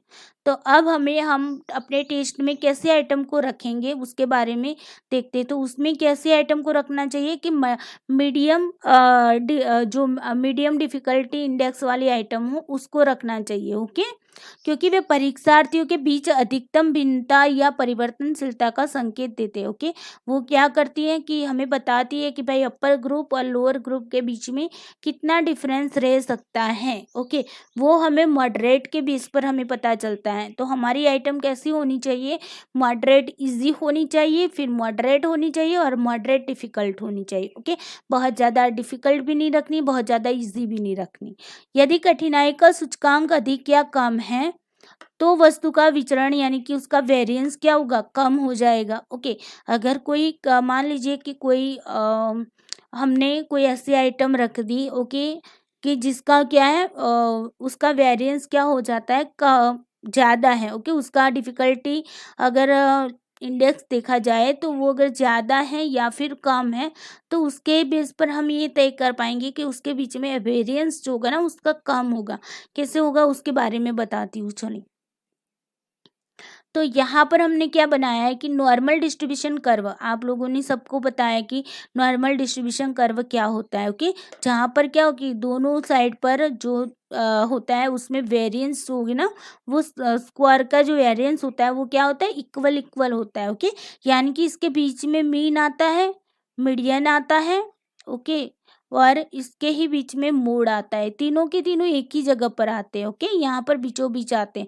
और नॉर्मल डिस्ट्रीब्यूशन कर्व कब बनता है कि जब भी हमारी पॉपुलेशन में से हमने जो पॉपुलेशन ली है वो कैसी होनी चाहिए, बराबर बराबर होनी चाहिए दोनों साइड पर। ओके, उसके जो परसेंटेज होते हैं ना वो दोनों साइड कैसे होनी चाहिए, बराबर बराबर होनी चाहिए। यानी कि यहाँ पर अगर 50 है तो यहाँ पर भी 50 होनी चाहिए। ओके, उसी बेस पर हम नॉर्मल डिस्ट्रीब्यूशन कर्व बनाते हैं।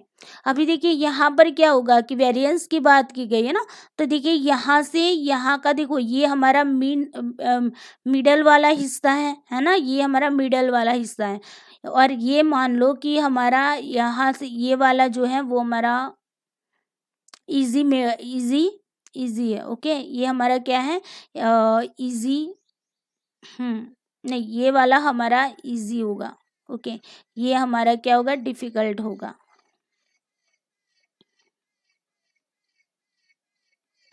ओके, डिफिकल्ट है। ओके, ये हमारा इजी है।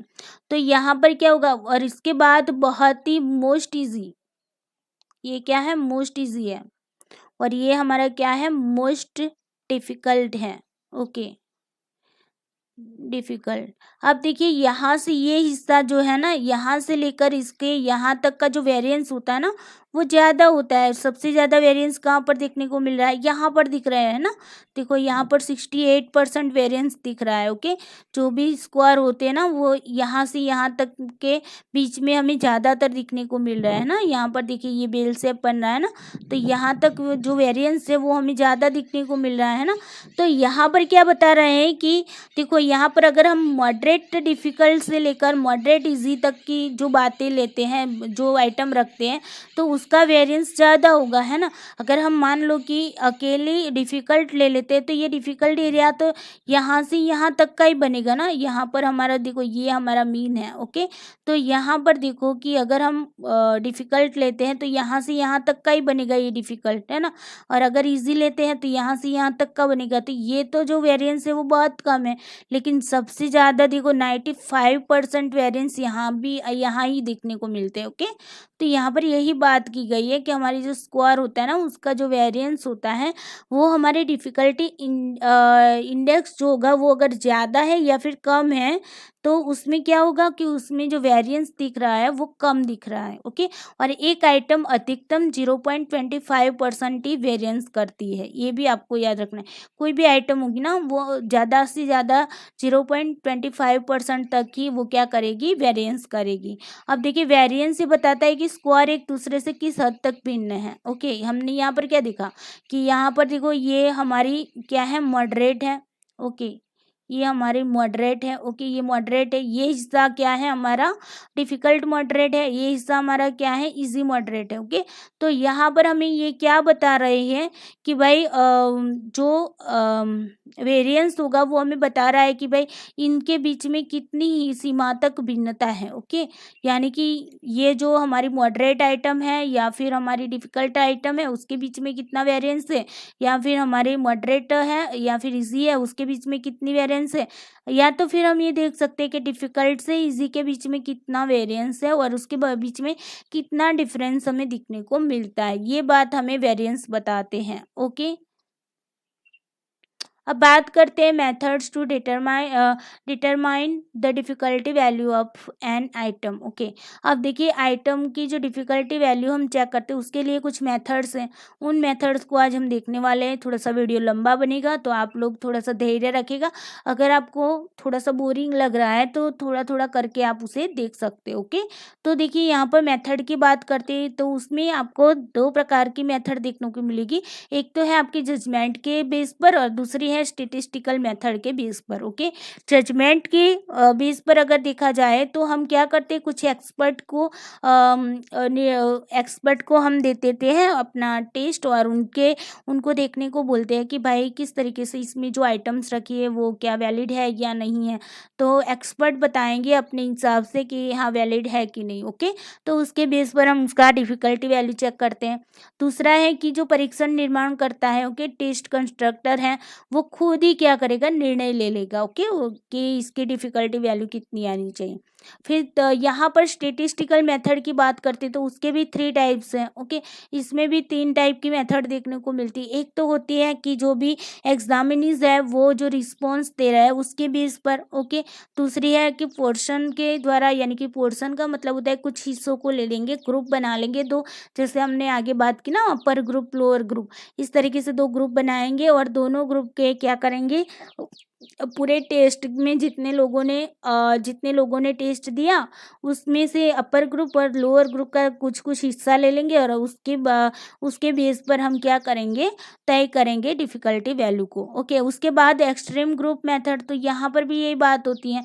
यहाँ पर जैसे पोर्शन लेते हैं ना, इसी तरीके से यहाँ पर भी पोर्शन तो लेंगे, लेकिन यहाँ पर ये टेक्निक थोड़ी सी ईजी मोड में हम इसे यूज़ करेंगे। ओके, तो पहले पहले वाली जो होगी वो थोड़ी सी डिफ़िकल्ट होगी, उसके बाद की जो होगी वो थोड़ी सी सरल होगी और उसके बाद की जो मेथड है वो बहुत ही सरल होगी।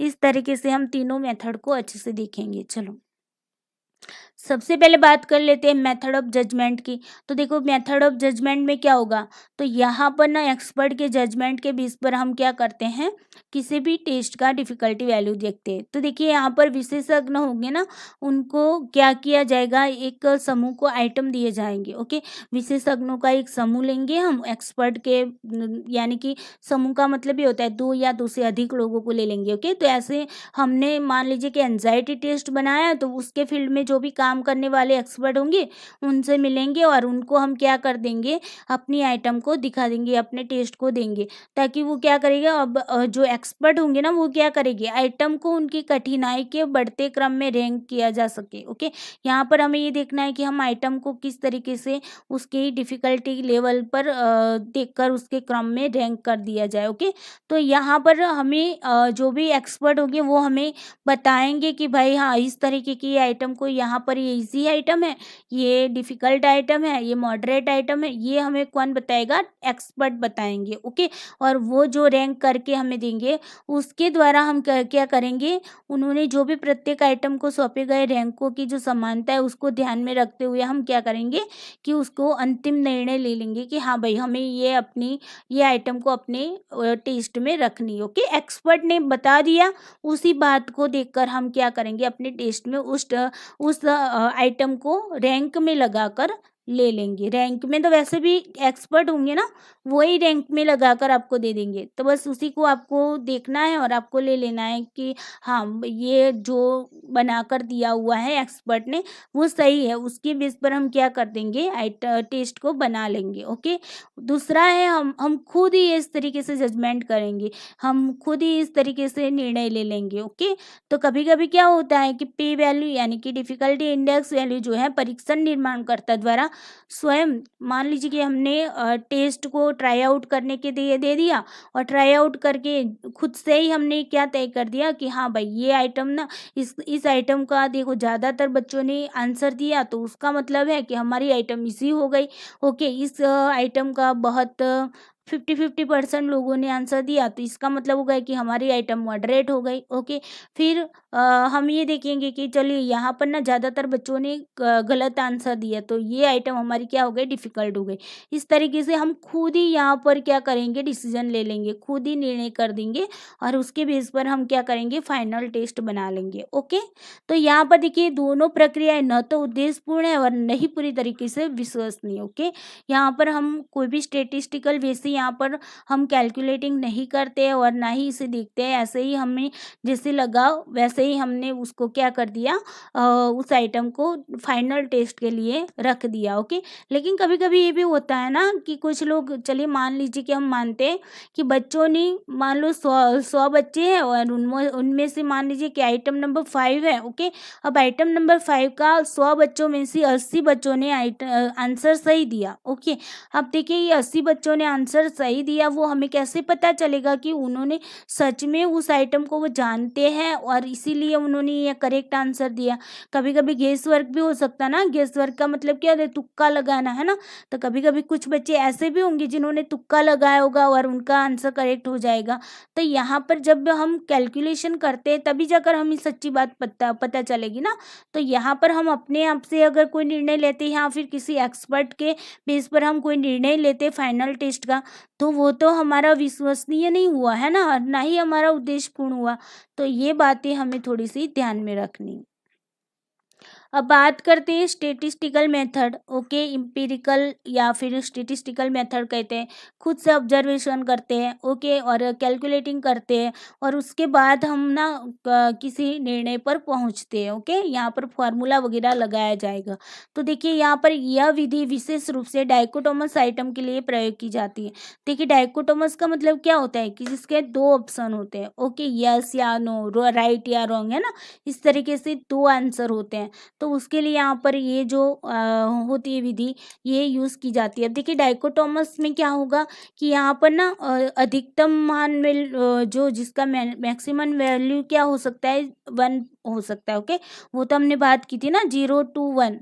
ओके, ज़्यादातर वैल्यू 1 होगी और सबसे कम वैल्यू क्या होगी, 0 होगी। यानी कि अगर किसी ने गलत आंसर दिया तो 0 दे दो, और अगर किसी ने सही आंसर दिया तो उसको 1 दे दो। ओके, इस तरीके से ये डाइकोटोमस आइटम की बात की जा रही। अब देखिए यह उस समय पाया जाता है जब एकांश का उत्तर गलत दिया हो, तब हम 0 देते हैं, और अगर हमने उत्तर सही दिया है, ओके, जिन्होंने सही सही उत्तर दिया उसको हम क्या कर देंगे, 1 मार्क्स दे देंगे। ओके, चलो अब यहाँ पर फार्मूला कैसे यूज़ किया जाता है, response of the exam, all examinees ने चलो रिस्पॉन्स दे दिया। ओके, उसके बेस पर कैसे हम डिफिकल्टी वैल्यू चेक करेंगे, तो यहाँ पर एक फार्मूला है, small p is equal to r divided by n। आगे हमने किया था ना, एक फार्मूला लगाकर हमने बताया था सबसे पहले, तो बस यही फार्मूला आपको लगाना है। जैसे कि मान लीजिए कि 40 बच्चों ने, 100 में से 40 बच्चों ने करेक्ट आंसर दिया, तो यहाँ पर 100 बच्चे मेरे n हो गए और 40 बच्चे मेरे क्या हो गए, r हो गए, जिन्होंने करेक्ट आंसर दिया। तो हम इसका प्रोपोर्शन निकाल देंगे ऐसे, 40 डिवाइडेड बाय 100, इसका मतलब क्या हुआ, 0.40 आ गया आपका आंसर, है ना। तो बस इसी तरीके से ये वैल्यू चेक की जाती है, जहाँ पर ऑल एग्जामिनीज को ध्यान में रख के यहाँ पर वैल्यू निकाली जाती है। ओके, अब देखिए यहाँ पर देखिए index of difficulty skewness and standard deviation. Okay, अब देखो यहाँ पर हम देखते हैं कि आगे हमने बताया ना कि इंडेक्स, डिफिकल्टी इंडेक्स कितना होगा तो हमारे आइटम कैसी कहलाएगी, है ना। फिर उसके बारे में स्केवनेस के बारे में भी देख लेते कि उसमें जो नॉन प्रोबेबिलिटी हमने देखा ना, नॉन डिस्ट्रीब्यूशन कर्व देखा, तो कर्व में जब हम उसे देखते हैं जो स्क्वायर को, तो वो किस तरीके के स्क्वायर बन सकते हैं। ओके, यानी कि किस तरीके का वो आरेख बनता है। ओके, मैप कैसे बनेगा उसका, आरेख कैसे, चित्र कैसा बनेगा, उसके बारे में देखते हैं। तो यहाँ पर देखो इंडेक्स ऑफ डिफिकल्टी पहला दिया हुआ है। ओके, फिर यहाँ पर आइटम लेवल दिया है, स्कीवनेस कैसी होगी और स्टैंडर्ड डिवीजन कैसी होगी। ओके, तो देखो यहाँ पर अगर हमारी इंडेक्स ऑफ डिफिकल्टी, हमारा डिफिकल्टी वैल्यू अगर हायर है, ओके, ज़्यादा है, तो उसका मतलब क्या होगा कि हमारी आइटम इजी है। ये बात हमने बताई थी ना, व्युत्क्रमानुपाती, यानी कि विरोध में हो गई, ये हाई में चला जाता है और ये इजी में चला जाता है। ओके, फिर यहाँ पर अगर ऐसी कंडीशन बनती है तो इसका मतलब क्या होगा, अगर हम स्कीवनेस के बारे में, स्कीव में अगर इसके उसका कर्व बनाते हैं तो कैसे बनेगा, तो ये देखो ये कर्व बनाने के लिए अभी देखिए हमारा इंडेक्स ऑफ डिफिकल्टी क्या है, हायर है। ओके, हायर है, यानी कि इसका मतलब क्या होगा, ये मीन है हमारा 0, यहाँ पर +1 +2 +3। ओके, मान लो, या तो फिर हम ये भी मान सकते हैं कि चलिए यहाँ पर 10 आ गए, यहाँ पर 20 आ गए, यहाँ पर 30 आ गए, यहाँ पर 40 आ गए, यहाँ पर 50। ओके, यहाँ पर 60, यहाँ पर 70, यहाँ पर 80, यहाँ पर 90 और यहाँ पर 100। अब देखिए मान लो कि इस तरीके से हमारा बनता है, तो यहाँ पर हमारा मिडल क्या आएगा, मिडल में तो 50 आएंगे ना हमारे, यहाँ पर ये 0 आ गए, तो मिडल में तो हमारा 50 आ रहा है ना, ऐसे ये हमारा मीन हो गया कि 100, अगर मान लो कि 100 बच्चे हैं। ओके, तो 100 बच्चों में से बीचों बीच वाले कितने होंगे, 50 में ही आएंगे ना, उसे हम मीन कहेंगे ना। तो यहाँ पर क्या होगा कि अगर हमारे इंडेक्स डिफिकल्टी हायर आ रहा है, हायर का मतलब मान लो कि 0.80 आ रहा है। ओके, हमारा ये क्या आ रहा है, 0.80 आ रहा है, उसका मतलब क्या होगा कि हमारे बहुत सारे बच्चे कहाँ की ओर होंगे, इस तरफ होंगे। ओके, सारे के सारे, तो यहाँ पर हमारा कर्व कैसा बनेगा, इस तरीके का बनेगा, ये ऐसे ऐसे बनेगा, ऐसे। ओके, इस तरीके से बनेगा। तो ये हमारा क्या बना, ये हमारा नेगेटिव स्क्यूनेस बना। कैसे नेगेटिव स्क्यूनेस बना, देखिए यहाँ पर समझाती हूँ थोड़ा सा। यहाँ पर देखो कि अगर हमारे स्क्वायर क्या है, हमारा डिफिकल्टी वैल्यू, अगर हमें ये हमारा difficulty value difficulty value. Okay, difficulty value को ही बोलते हैं इंडेक्स ऑफ डिफिकल्टी। ओके, तो डिफिकल्टी वैल्यू जो है वो अगर हमारी ज़्यादा बनी, ओके, तो ये हमारा मीन है, ये हमारा मीन 50 है, 50 से ज़्यादा आएगी ना डिफिकल्टी वैल्यू। तो 50 से अगर ज़्यादा लोग हमारे आंसर सही करें, यानी कि मान लीजिए कोई आइटम नंबर 7 की बात करते हैं और उसमें 100 लोगों पर हमने टेस्ट को बनाया, लगाया, और उसमें से मान लीजिए कि 70 बच्चों ने क्या किया, राइट आंसर दिया। ओके, 70 बच्चों ने अब राइट आंसर दिया है, उसका मतलब है कि हमारा जो डिफिकल्टी जो आइटम की जो डिफिकल्टी है वो कैसी है, वो इजी है। ओके, हमारी आइटम इजी है, इसीलिए 70 बच्चों ने करेक्ट आंसर दे दिया है ना, ज़्यादातर बच्चों ने सही आंसर दिया है, उसका मतलब आइटम इजी है। तो ऐसे में क्या होगा, अगर हमारी आइटम इजी है तो उसका डिफिकल्टी वैल्यू भी कितना हुआ, हायर हो गया है ना। तो यहाँ पर क्या होगा, हम क्या करेंगे, हमारा देखिए यहाँ पर डिफिकल्टी वैल्यू कितना मिला है, 70 मिला, तो हमारा कर्व कैसे बनेगा, ऐसे बनेगा है ना, इस तरीके से बनेगा। तो ये क्या बता रहा है, ये स्क्यूनेस बता रहा है कि भाई जब भी हमारी आइटम इजी, यहाँ पर इजी आइटम है इसीलिए ज़्यादातर स्कोर यहाँ पर बन रहे हैं पॉजिटिव क्यू आर। ओके, ये हमारा नेगेटिव क्यू आर है, नेगेटिव का मतलब होगा कम होना और पॉजिटिव का मतलब है हायर होना। ओके, अब देखिए अगर हायर है, स्कोर ज़्यादा बन रहे हैं, ओके, डिफिकल्टी वैल्यू ज़्यादा मिल रही है, उसका मतलब है कि हमारी आइटम क्या हो गई, ईजी है। ओके, अब देखिए मान लीजिए कि 100 में से 30 बच्चों ने ही करेक्ट आंसर दिए, तो उसका मतलब क्या हुआ कि 30 बच्चे पास हुए, बाकी के सब फेल हुए। उसका मतलब है कि हमारा ये डिफिकल्टी वैल्यू जो था वो क्या हुआ, कम आया। ओके, डिफिकल्टी वैल्यू अगर कम आता है तो उसका मतलब ये होता है कि हमारी आइटम क्या है, डिफिकल्ट है। तो आइटम डिफिकल्ट कैसे होगी, यहाँ पर हमें 30 बच्चे ही पास हुए ना, तो यहाँ पर 50 था, यहाँ पर 40 आएगा, यहाँ पर 30 आएगा, यहाँ पर 20 आएगा, यहाँ पर 10 आएगा, है ना, यहाँ पर 60, यहाँ पर 70, 80, 90, इस तरीके से आएगा ना। तो यहाँ पर क्या है, हमारा मीन क्या है, 50 है, 50 से कम हमारे बच्चे पास हुए, 30 से कम हुए। तो ये हमारा कर्व कहाँ, हमारे ज़्यादातर स्कोर कहाँ पर बनेगी, इस तरफ बनेगा, है ना, 50 से नीचे बनेगा, है ना। तो यहाँ पर इस तरीके से कर्व बनेगा। ओके, पहाड़ जो बन रहा है ना, ये बेल शेप बन रहा है, तो ये पहाड़ ना हमारा कहाँ पर बनेगा, ये पहाड़ हमारा 50 से कम बनेगा। 50 से कम अगर स्कोर आते हैं बहुत ज़्यादा बच्चों के, तो इसका मतलब है कि हमारी जो आइटम है वो क्या है, बहुत ही डिफ़िकल्ट है, इसीलिए कम बच्चों ने उसके आंसर दे पाए। ओके, तो इसीलिए इसको बोलेंगे हम, क्या बोलेंगे, ये हमारा कौन सा स्क्यूनेस हुआ, पॉजिटिव हुआ। क्यों पॉजिटिव हुआ, क्योंकि यहाँ पर टेल ना, यहाँ पर देखो डिफ़िकल्टी वैल्यू कहाँ पर बन रही है, तो डिफ़िकल्टी वैल्यू हमारी तो कम आई है ना, डिफ़िकल्टी वैल्यू क्या आई, कम आई। तो यहाँ पर अगर हमारी डिफ़िकल्टी वैल्यू कम आई, उसका मतलब है कि हमारा टेस्ट डिफ़िकल्ट है। ओके, यानी कि हमारे टेल, ये जो टेल होती है ना, टेल को याद रखना है, तो टेल हमारी कौन सी और बन रही है, पॉजिटिव की ओर, इसीलिए हम उसे बोलते हैं पॉजिटिव स्क्यूनेस। जहाँ पर टेल आएगी ना, उसी के नाम से उसे बुलाया जाए। अगर पॉजिटिव की ओर टेल आती है तो हम बोलेंगे टेल का मतलब होता है पूंछ। ओके, तो अगर पॉजिटिव की ओर पूंछ आती है तो वो पॉजिटिव स्क्यूनेस कहलाएगा। अगर नेगेटिव की ओर अगर हमारी पूंछ आती है तो उसका मतलब क्या होगा कि वो हमारा नेगेटिव स्क्यूनेस होगा। ओके, और दोनों तरफ सेम होगी ना टेल, दोनों तरफ टेल होगी, तो उसका मतलब है कि हमारी जीरो स्क्यूनेस है, उसमें कोई भी स्क्यूनेस नहीं है। ओके, वो हमारा नॉर्मल है। ओके, नॉर्मल डिस्ट्रीब्यूशन कर्व है।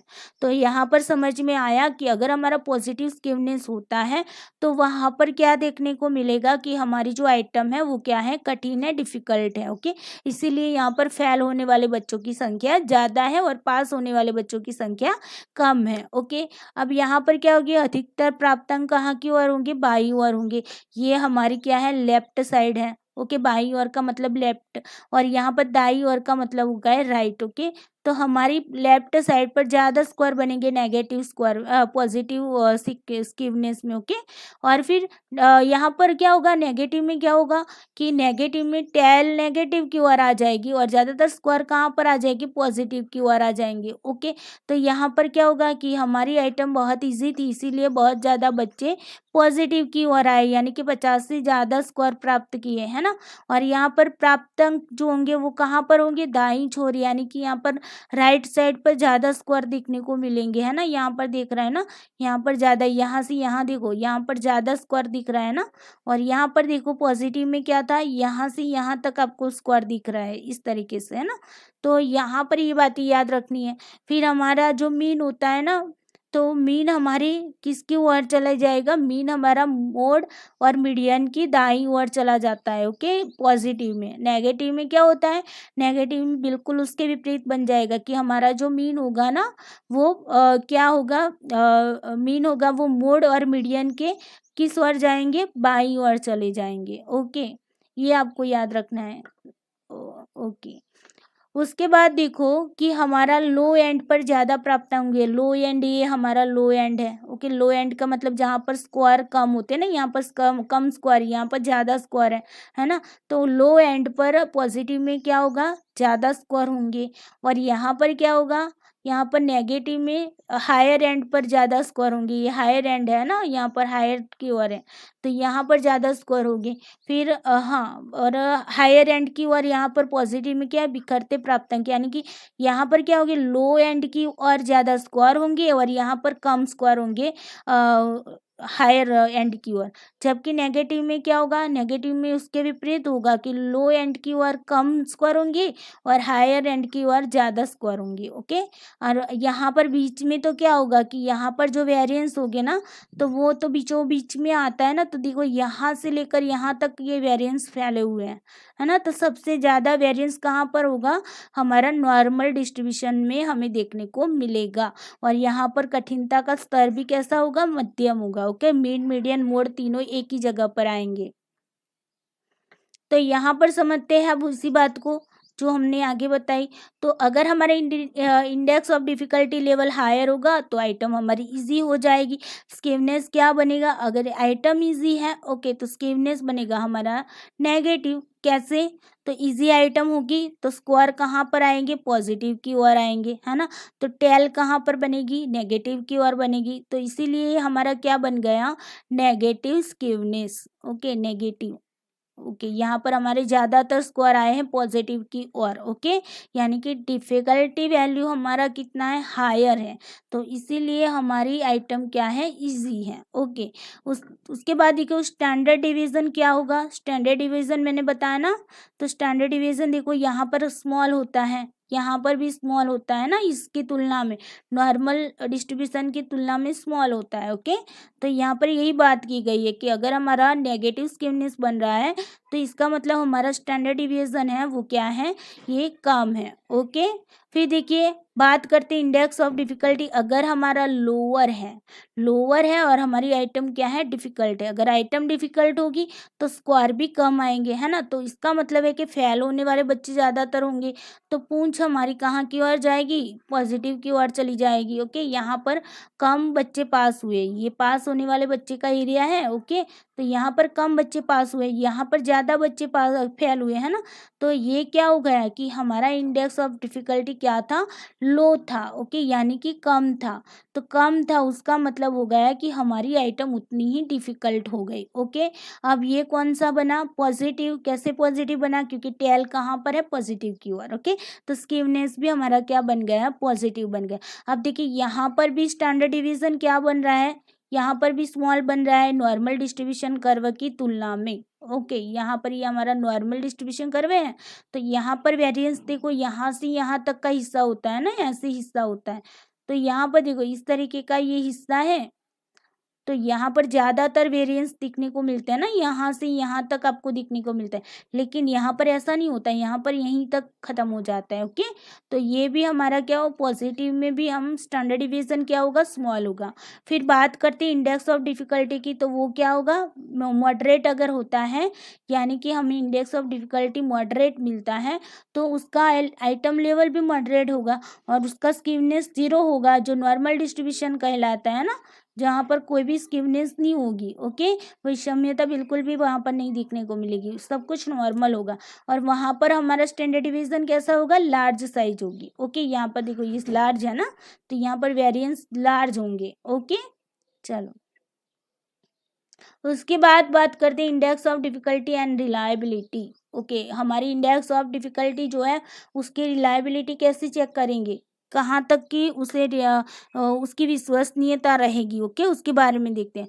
तो यहाँ पर ना एक्सट्रीम जो पी मूल्य एक्सट्रीम यानी कि जो हमने अपर ग्रुप और लोअर ग्रुप बनाया ना उसके बेस पर है। ओके, तो पी मूल्य यानी कि हमारा इंडेक्स ऑफ डिफिकल्टी वैल्यू जो होता है वहाँ पर क्या होता है कि वैसी वस्तुओं के एक दूसरे के साथ अच्छी तरह से संबंधित होने की संभावना नहीं होती। कैसे केसेस में, तो अगर मान लो कि हमारा डिफ़िकल्टी वैल्यू जो है उसका अगर कोरिलेशन हमें 0.2 मिल रहा है, 0.1 मिल रहा है। ओके, अगर 0.8 मिल रहा है, 0.9 मिल रहा है, ऐसे अगर हमें कोरिलेशन मिल रहा है किसी आइटम में, तो इसका मतलब क्या होता है कि ये ना हमारे लिए बहुत ज़्यादा विश्वसनीय नहीं है। हमने पिछले वीडियो में बताया था ना हमको कैसे कोरिलेशन देखते हैं कि एक आइटम है तो उस आइटम के अंदर हम देखते हैं एक आइटम को दूसरे आइटम के साथ क्या करते हैं, देखते हैं कि भाई इनके ये दोनों आइटम हैं उनके बीच में कितनी कोरिलेशन है ना।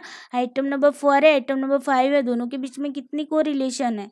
ओके, अगर ज़्यादा कोरिलेशन है, ओके, अगर ज़्यादा कोरिलेशन है यानी कि दोनों के बीच का जो कोरिलेशन है मान लो कि 0.7 से ज़्यादा आ रहा है, तो उसका मतलब है कि दोनों जो आइटम है एक ही बात का मेज़र कर रही।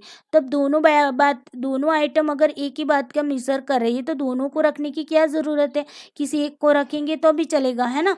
तो इसका मतलब क्या होता है कि बहुत अगर कोरिलेटेड होती है एक दूसरे के साथ तो ऐसे आइटम को भी हम नहीं रखते। ओके, और अगर मान लो कि ऐसे आइटम मान लीजिए 4 और 5 नंबर के आइटम है और उसका कोरिलेशन हमें अगर मिल गया कि 0.1 या फिर 0.2 मिला, तो उसका मतलब क्या है कि इन दोनों के बीच में तो रिलेशन ही नहीं है ना, कोई कोरिलेशन है ही नहीं, सहसंबंध है ही नहीं। तो अगर दोनों की एक दूसरे के साथ बनती है नहीं, उसका मतलब ये हुआ कि इनमें से कोई एक आइटम ऐसी है जो जो हमें मेज़र करना चाहते हैं जिस बात का, उस बात का मेज़र नहीं कर रही। ओके, तो इसीलिए हम ऐसी आइटम को भी क्या कर देंगे, हटा देंगे। ओके, तो यहाँ पर हम रखेंगे कौन से आइटम को, है ना।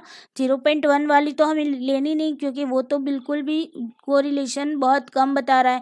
0.2 भी कम रिलेशन बता रहा है। ओके, उसके बाद 0.3 आया, 0.4 आया, 0.5 आया, 0.6 आया। ओके, 0.7 आया, 0.8 आया, 0.9 आया। ओके, और तो इसमें से हमें रखनी कौन सी, ये तो देखो 7 से ऊपर वाली तो जो है ना, यहाँ से यहाँ 3 तो कट गई। वैसे भी क्यों कट गई, क्योंकि यहाँ पर तो हमें इतनी नज़दीकी कोरिलेशन चाहिए नहीं, और यहाँ पर देखो यहाँ पर तो दोनों की आपस में बनती ही नहीं बिल्कुल, तो उसको भी हम नहीं रखेंगे। तो रखेंगे किसको, तो हम रखेंगे यहाँ पर 0.4 से लेकर 0.6 के बीच की जो भी आइटम्स होगी उसको रखेंगे। क्यों, क्योंकि यहाँ पर ना डिफ़िकल्टी वैल्यू जो होता है हमारा 0.5 मिलेगा, है ना। 0 to 1 के बीच का हमें लेना है ना। तो यहाँ पर बीचों बीच क्या आएगा, 0.50 आएगा ना, 0 से 1 में लेंगे तो यहाँ पर 0.50 लेते हैं, मीन हमारा मिलता है। तो उसका मतलब होगा कि यहाँ पर 0.40 और 0.60 जो है वो क्या है, ये हमारी इजी आइटम यहाँ पर ये, और ये हमारी डिफ़िकल्ट आइटम है। तो हम यहाँ पर क्या करेंगे, डिफ़िकल्ट मॉडरेट ये हमारी आइटम है, यानी कि मॉडरेट के नज़दीकी, यानी कि इसे हम कहेंगे कि भाई ये हिस्सा पूरा हमारा क्या है, ये हमारा हिस्सा है पूरा डिफ़िकल्टी वाला है। ओके, और ये हिस्सा हमारा इजी आइटम का है।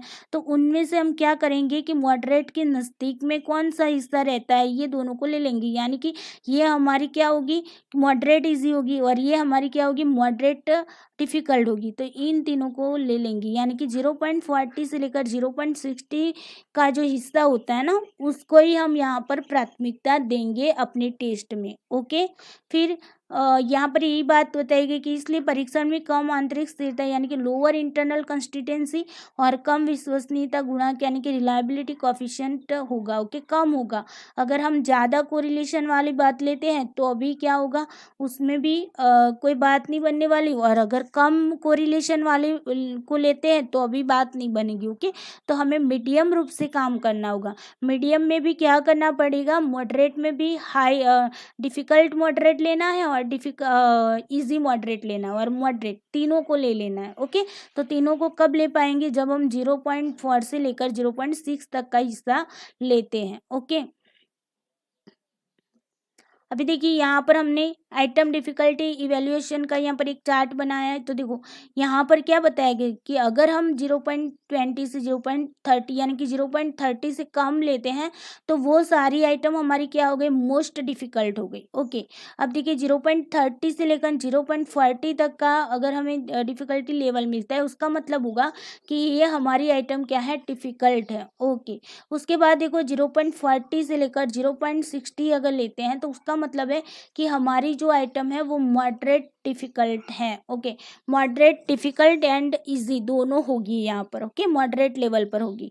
अब देखिए यहाँ पर अगर डिफिकल्टी वैल्यू हमें 0.60 से लेकर 0.70 मिल रही, उसका मतलब होगा कि ये इजी आइटम है ना।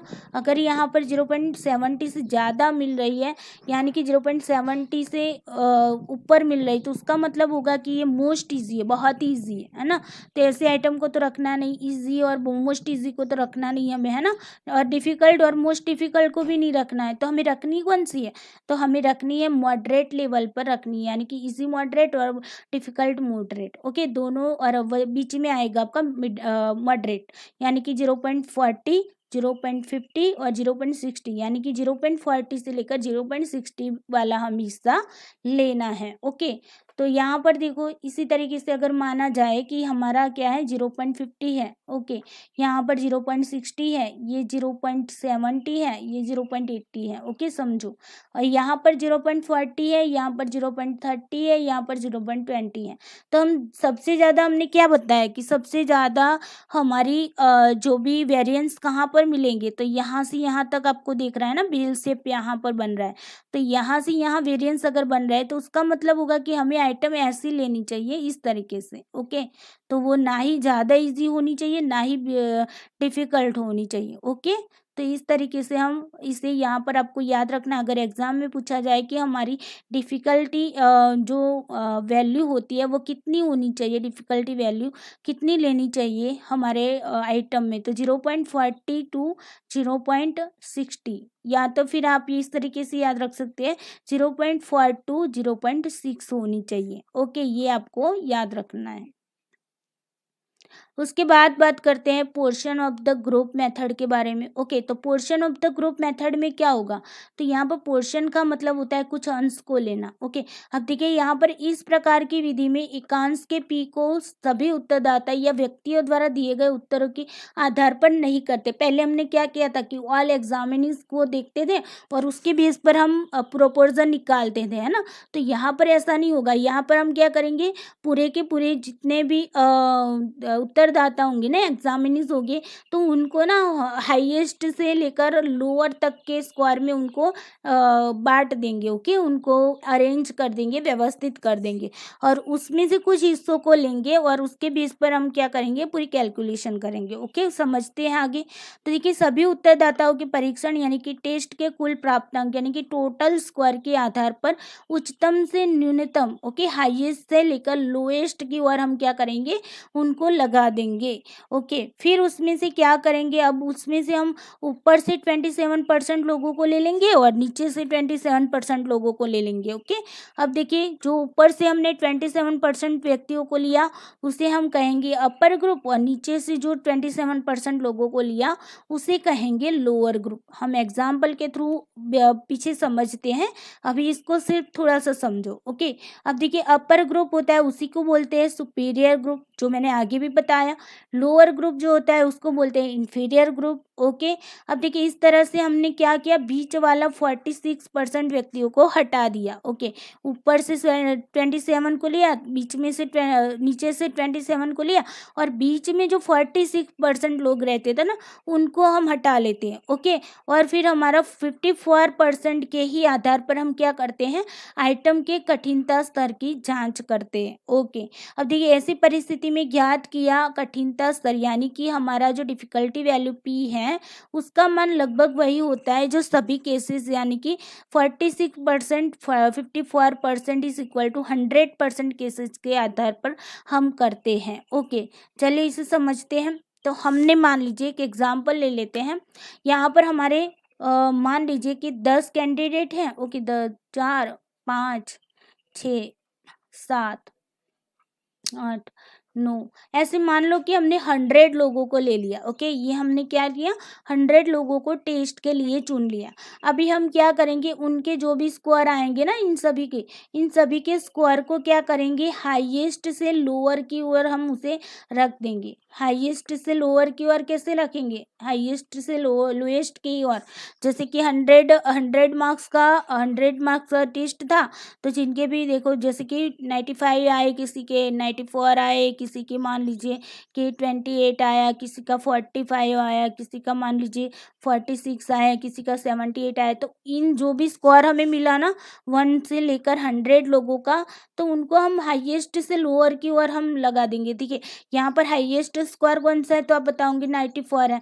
उसके बाद क्या है, 94 है। उसके बाद कौन सा आएगा हाईएस्ट में, तो आप बताओगे 78 आएगा, है ना। उसके बाद देखो तो कौन सा आएगा, तो 46 आएगा। उसके बाद 45 आएगा। उसके बाद 28 आएगा। इस तरीके से हमने क्या किया, ये हाईएस्ट स्कोर से लेकर लोएस्ट स्कोर तक उनको लगा लिया। ओके, 100 लोगों पर हम अभी टेस्ट लगा रहे हैं। ओके, अब मैंने सारे के सारे 100 लोगों का स्कोर जो था वो हाईएस्ट से लेकर लोएस्ट तक लगा दिया। अब उनमें से मैं क्या करूँगी, ऊपर से 27% लोगों को ले लूँगी। ये मैंने 1 to 100 लोगों को यहाँ पर ले लिया ना, तो यहाँ पर मैं 27% लोगों को ऊपर से ले लूँगी, और नीचे से जिनके स्कोर सबसे कम आए ना, वहाँ से नीचे से 27% लोगों को ले लूँगी। यानी कि मैंने क्या किया, 100 में से 27 लोग ऊपर से ले लिए जिनके स्कोर हाईएस्ट थे, और 27 लोग नीचे से ले लिए जिनके स्कोर क्या है, लोएस्ट है। ओके, तो उसी के बेस पर हम यहाँ पर कितने लोगों को टोटल लेंगे, 54% लोगों को ले लेंगे। ओके, और बीच वाले जो 46% वो लोग होंगे ना, उनको हम निकाल देंगे, यानी कि उनकी हम कैलकुलेशन में नहीं रखेंगे। ओके, यहाँ पर हम सिर्फ और सिर्फ 54% लोगों के बीच पर ही क्या करेंगे, हम कैलकुलेशन करके उसका डिफिकल्टी वैल्यू चेक करेंगे। ओके, अब देखिए फार्मूला है उसके लिए, तो यहाँ पर हमारा ये स्मॉल p है। Okay, small p is equal to RU। RU का मतलब क्या होगा कि जो राइट आंसर अपर ग्रुप में जितने लोग हैं ना, अपर ग्रुप में कितने हुए हमारे, ये ऊपर से हमने 27% लोग लिए ना, हाईएस्ट स्कोर वाले, उसको बोलेंगे अपर ग्रुप। ओके, ये हमारा अपर ग्रुप है। अपर ग्रुप में से हमने 27 लोगों को ले लिया। ओके, यहाँ पर हमने 100 में से 27% यानी कि 27 लोगों को लिया लोअर ग्रुप में से। ओके, लोअर ग्रुप में से, यानी कि लोअर ग्रुप कौन सा होगा, जिनके स्कोर बहुत ही कम है ना।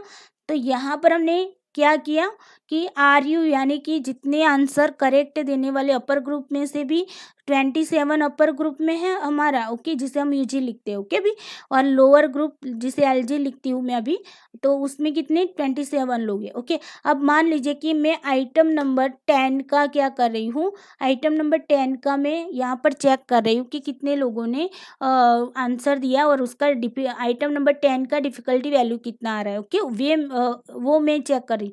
तब मैं क्या करूँगी यहाँ पर कि 27 लोगों का देखूंगी कि इसमें आइटम नंबर 10 में 27 में से कितने लोगों ने करेक्ट आंसर किया। तो मान लो कि आइटम नंबर 10 में अपर ग्रुप जो है उसमें 27 लोग हैं, उनमें से मान लो 20 लोगों ने क्या किया, करेक्ट आंसर दिया। ओके, और लोअर ग्रुप में मान लो कि 27 में से 10 लोगों ने करेक्ट आंसर दिया। ओके, तो अभी RU यानी कि जितने करेक्ट आंसर देने वाले हैं अपर ग्रुप में से, वो लोग आएंगे आपके किस में, RU में आएगी। यानी कि 20 लोगों ने करेक्ट आंसर दिया ना, तो वो RU बन जाएगा।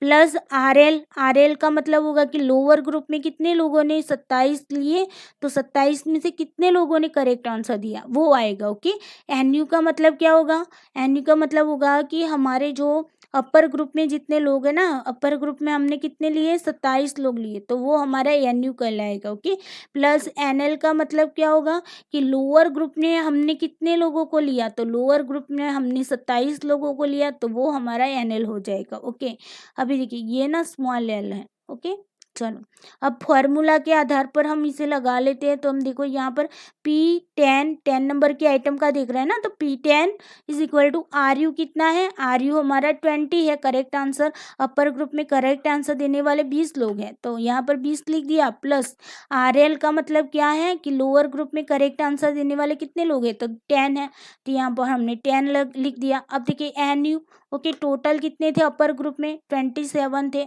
अभी आपको ये याद रखना है कि अपर ग्रुप में जितने लोग होंगे ना टोटल, उतने ही लोग आपके लोअर ग्रुप में होंगे, क्योंकि दोनों का परसेंटेज सेम है ना। तो यहाँ पर अगर 27 है तो लोअर ग्रुप में टोटल संख्या 27 ही होगी। ओके, तो चलिए यहाँ पर हमने 27 लिया है। अभी इन सबको कैलकुलेट कर दो, तो यहाँ पर देखो 20 और 10 कितने हुए? 30 हुए। ओके, 27 प्लस 27 कितने हैं? 54 हुए। ओके, अब हम क्या करेंगे, यहाँ पर इसको इसका क्या करेंगे, डिवाइडेड कर देंगे 30 को 54 से। ओके, तो 30 डिवाइडेड बाय 54। ओके, अभी देखिए 30 तो कम संख्या है ना 54 से, तो हम क्या करेंगे, यहाँ पर जीरो रख देंगे, पॉइंट लगा देंगे, यहाँ पर पॉइंट लगा लो। ओके, 54 को कैसे गुना करेंगे, तो हमारा हमारा आंसर 300 के करीब आ सकता है। तो सोचो आप लोग खुद सोचेंगे तो आपको पता चलेगा यहाँ 7 या आसपास होगी। ओके, तो पहले हम ना उसको 54 इंटू 7 करते हैं, तो 7 चौक 28, यहाँ पर 2 आ गए, 7 पंचे 12 और 7 पंचे 35, 35 2 37। ओके, यहाँ पर ज़्यादा बन रहे हैं ना, तो अब हम क्या करेंगे, इसको हम 5 से डिवाइडेड कर देते हैं, क्योंकि देखो 6 पंजे 30 होते हैं ना, तो यहाँ पर 5 से डिवाइडेड होगा, तो यहाँ पर 5 से गुना करते हैं पहले। तो देखो 5 चौक 20, यहाँ पर 2 आ गए, 5 5 25, 25 2 27, यानी कि यहाँ पर 270 आ गए। ओके, तो 54 को हम 5 से मल्टीप्लाई करते हैं तो हमें आंसर मिलता है 270। अब देखिए 300 में से 270 निकालेंगे तो 30 रहेंगे, फिर से यही कंडीशन बन गई। ओके, तो ज़ीरो ऊपर लगा लो, नीचे उतार लो, और फिर से यही होगा 54 ये मल्टीप्लाई 5 करो तो आपको मिलेगा 270। ओके, तो ये तो पूरा ऐसे ही चलने वाला। अब हमें पॉइंट के बाद 2 अंक तक ही लाना है, तो यहाँ पर देखो आंसर अगर तीसरे अंक तक भी लाते हैं तो ला देना, तो यहाँ पर 300 आएगा और यहाँ पर 5 आएगा और यहाँ पर 270। मोस्टली आपको ना 3 अंक तक ले जाना है, क्यों ले जाना मैं अभी बताती हूँ। अब देखिए तीसरे अंक में पॉइंट के बाद तीसरा अंक जो होता है ना उस पर डिपेंड करता है कि हमारा परफेक्ट आंसर क्या बनेगा। तो यहाँ पर 5 या 5 से ज़्यादा अंक होता है ना, तो हम क्या करते हैं, एक आगे की और एक प्लस कर देते। तो यहाँ पर 5 है ना, तो हम 6 कर देंगे। क्यों करेंगे, यहाँ पर 5 है या फिर 5 से ज़्यादा होंगे तभी। ओके, 5 से कम होगा तो यहाँ पर ऐड नहीं करेंगे 1, लेकिन अगर हमारा 5 से ज़्यादा 5 या 5 से ज़्यादा है तो यहाँ पर 1 प्लस कर देंगे। तो यहाँ पर हमारा आंसर 0.55 बन रहा था ना, तो वो हमारा आंसर क्या होगा, 0.56 आ जाएगा। ओके, इस तरीके से ये हमने क्या किया, कैलकुलेट करके डिफ़िकल्टी वैल्यू चेक किया, उसका डिफ़िकल्टी लेवल चेक किया, किसका, तो आइटम नंबर 10 का। ओके, चलो देखो फार्मूला नहीं पूछा जाता है सबको, लेकिन फिर भी मैंने यहाँ पर बता दिया, अगर आप कोई टेस्ट अगर बना रहे हो तब आपको ये सारा प्रैक्टिकली काम आएगा। ओके, चलो एक्सट्रीम ग्रुप मेथड, अब उसमें भी बीच में से अगर आपको कोई क्वेश्चन कर देता है, स्टेटमेंट रख देंगे, तो अगर आपने फार्मूला अच्छे से समझा होगा, ओके बेसिक तरीके से समझा होगा, तो वहाँ पर आपको स्टेटमेंट के जो क्वेश्चन आएंगे उसमें आपको गलतियाँ नहीं होगी। ओके, अब देखते हैं एक्सट्रीम ग्रुप मेथड। तो यहाँ पर भी क्या होता है, यहाँ पर सेम कंडीशन होती है, जो प्रोपोर्शन के रिलेटेड हमने कुछ निश्चित अंश लिया है ना, जैसे कि 27% ऊपर से लिया और 27% हमने नीचे से लिया, यानी कि अपर ग्रुप में से 27% लोग लिए उसको अपर ग्रुप बता दिया, और नीचे से लिया तो उसको हमने लोअर ग्रुप बता दिया। ओके, यहाँ तक तो सेम कंडीशन होती है। फिर हम क्या करते हैं कि अपर ग्रुप का भी हम अनुपात लगाते हैं। ओके, मान लीजिए कि अपर ग्रुप में हमारे 27 लोग हैं। ओके, कितने, 27 लोग हैं, 100 में से हमने लिया, अपर ग्रुप ने 27 लोग लिए। अब देखिए इसमें से हम क्या करेंगे, इसका भी हम प्रोपोर्शन निकालेंगे, और फिर लोअर ग्रुप का भी हम क्या करेंगे, प्रोपोर्शन निकालेंगे, और उसके बेस पर हम क्या करेंगे, उसकी भी एवरेज निकाल लेंगे। ओके, इस तरीके से हम यहाँ पर आंसर लाते हैं। जैसे कि मान लीजिए एग्जाम्पल के तौर पर हम मान लेते हैं कि हमने पहले क्या किया, हमने यहाँ पर 27% लोगों को ले लिया। ओके, तो उसका पहले हम क्या करेंगे, प्रोपोर्शन निकालते हैं। तो यहाँ पर मान लीजिए कि आइटम नंबर 8 है। ओके, अब आइटम नंबर 8 का मान लो कि हम एक अच्छा सा एग्जाम्पल ले लेते हैं।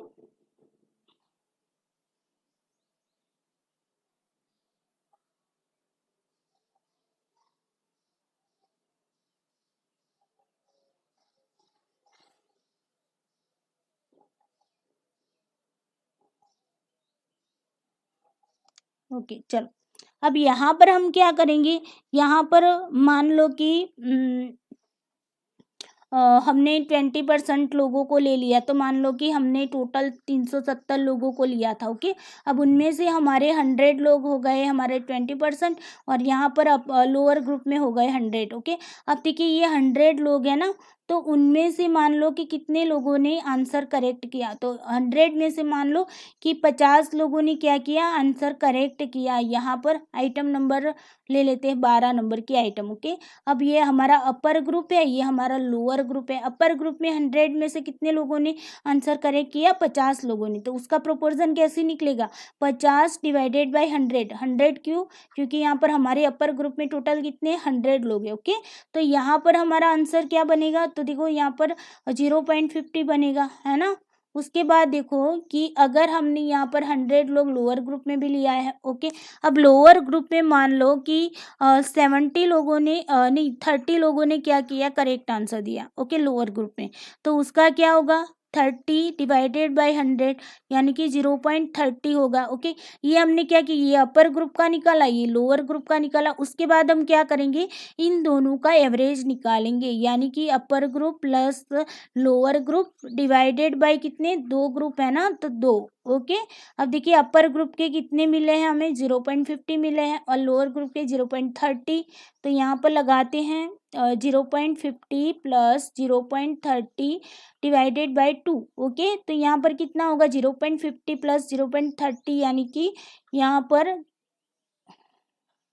ओके, यहाँ पर 0.80 आया, और हमने 2 से उसे डिवाइड कर दिया, यानी कि हमारा यहाँ पर आंसर कितना आएगा, 0.40 आएगा। ओके, इस तरीके से हम क्या करते हैं, एक्सट्रीम ग्रुप मेथड से इसको लगाते हैं। अब आप कहेंगे कि आगे की मेथड थी, उसके आगे की भी मेथड थी, उसके आगे, तो ये सारी मेथड थी, तो फिर इसकी ज़रूरत क्या है। तो पहली वाली मेथड थी, मैंने बताया ना कि वो बहुत थोड़ी सी डिफ़िकल्ट थी।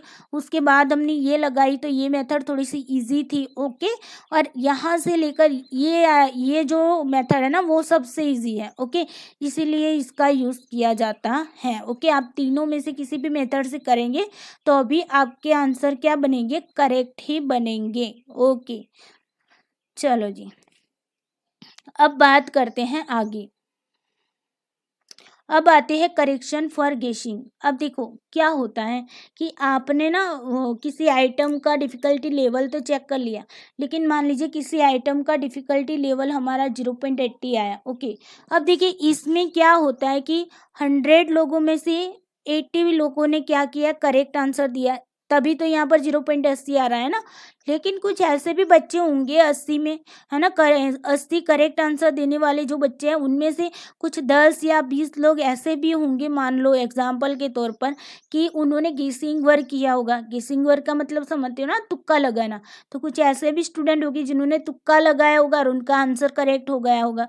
तो यहाँ पर हमें सही सही तो दिख नहीं रहा ना कि वास्तविक में हमारा डिफ़िकल्टी वैल्यू कितना है। यहाँ पर तो गेसिंग वर्क भी हो गया है ना, यानी कि तुक्का भी लगाकर सही हुआ है, तो हमें तो पता नहीं चलेगा कि वास्तव में कितने बच्चों ने सही से सही आंसर दिया। तो उसके लिए क्या करेंगे, तो उसके लिए हमें गेसिंग को करेक्शन करना पड़ेगा। ओके, तो देखिए कभी कभी उत्तरदाता अपने ज्ञान के आधार पर उत्तर न देकर मात्र अटकलबाजी, यानी कि गेसिंग को क्या बोलेंगे, अटकलबाजी। अटकलबाजी को क्या बोलते हैं, तुक्का लगाना। ओके, तो तुक्के के आधार पर सही उत्तर ढूंढ निकालते हैं। ओके, इसका परिणाम यह होता है कि उस आइटम का सही उत्तर देने वालों की वास्तविक संख्या बढ़ जाती है, यानी कि यहाँ पर सही आंसर तो 60 लोगों ने ही दिया है। ओके, 60 लोगों ने ही सही आंसर दिया है, जिन लोगों को उसके रिलेटेड ज्ञान है। ओके, बाकी की जो 20 लोग थे ना, वो 20 लोगों ने तुक्का लगाया है। ओके, तो इसमें हमें क्या, वास्तविक संख्या बढ़ गई है ना। वास्तविक संख्या तो 60 थी, लेकिन अभी हमने कैलकुलेशन की तो उसमें तो दिख रहा है 80 है ना। तो यहाँ पर क्या होगा कि हमारा डिफ़िकल्टी वैल्यू भी बढ़ जाएगा, तो ये तो गलत हुआ ना। इसमें तो हमें क्या करना पड़ेगा, गेसिंग वर्क भी करना पड़ेगा, देखना पड़ेगा कि भाई इसमें कौन सा गेसिंग, कितना गेसिंग हुआ है ना। तो उसको करेक्शन करने के लिए भी हमारे पास फॉर्मूला है, और उस फॉर्मूले के आधार पर हम क्या कर सकते हैं, उसको देख सकते हैं कि हमारी जो आइटम है उसमें कितना गेसिंग वर्क हुआ है। ओके, चलो उसे देखते हैं।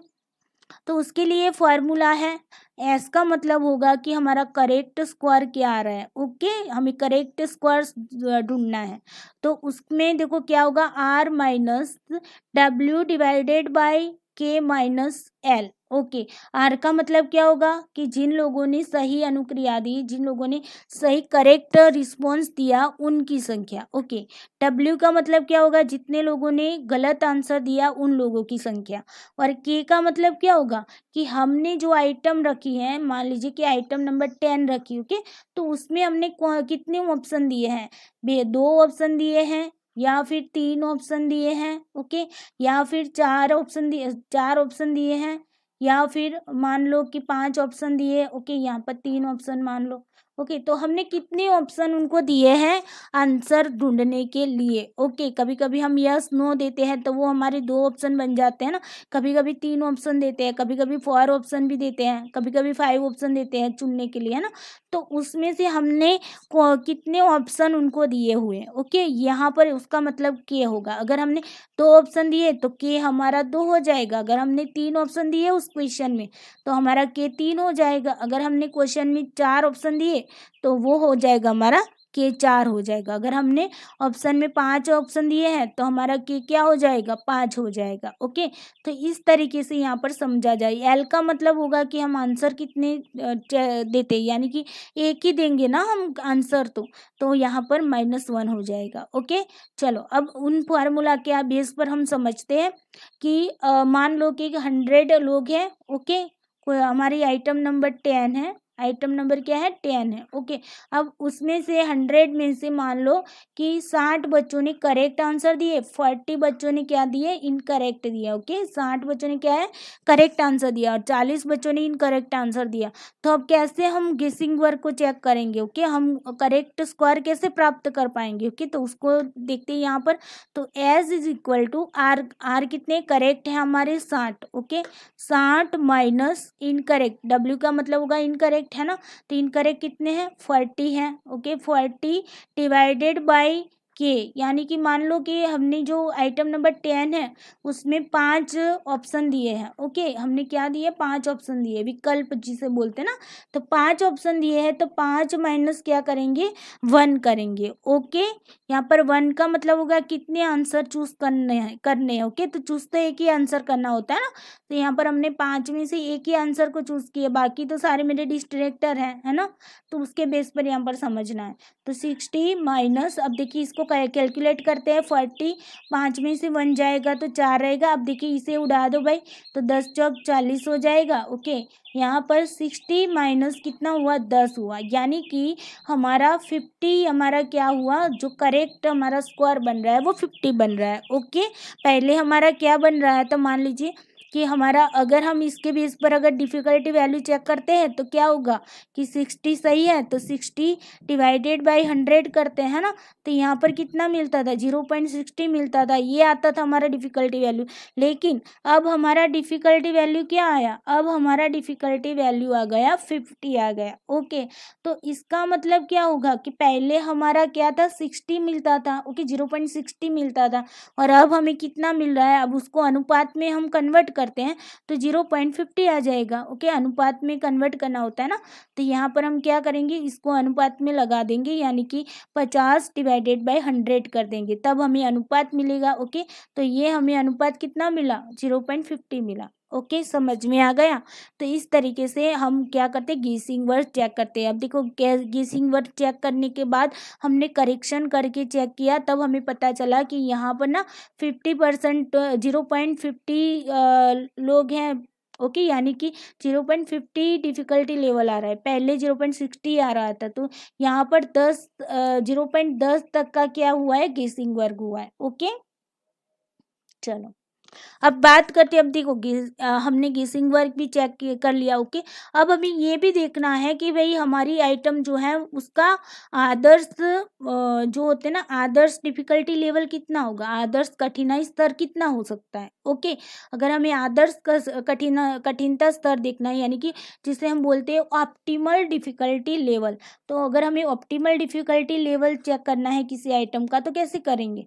तो देखिए यहाँ पर थोड़ी सी थ्योरी है वो देख लेते हैं कि शोध मनोवैज्ञानिकों का मत है कि परीक्षण के एकांश के कठिनता स्तर यानी कि डिफिकल्टी लेवल का सीधा संबंध परीक्षण की रिलायबिलिटी से होता है। बिल्कुल होता है ना, कि हमारी रिलायबिलिटी कितनी है ना टेस्ट की, तो रिलायबिलिटी आवश्यक है, वैलिडिटी भी आवश्यक है। अतः एकांश का वह कठिनता स्तर यानी कि डिफिकल्टी लेवल जिससे परीक्षण की विश्वसनीयता यानी कि रिलायबिलिटी अधिक हो जाती है, उसको एक आदर्श कठिनता स्तर माना जाता है। जो हमने बताया था ना कि ज़्यादा अगर कोरिलेशन प्राप्त होगा तो उसको हम ऐसे आइटम को नहीं रखेंगे, और बहुत कम होगा उसको भी नहीं रखेंगे, है ना, बीच वाले को रखेंगे। तो यहाँ पर यही बात हो रही है कि ऑप्टिमल डिफिकल्टी लेवल को अगर हमें देखना है तो कैसे देखेंगे।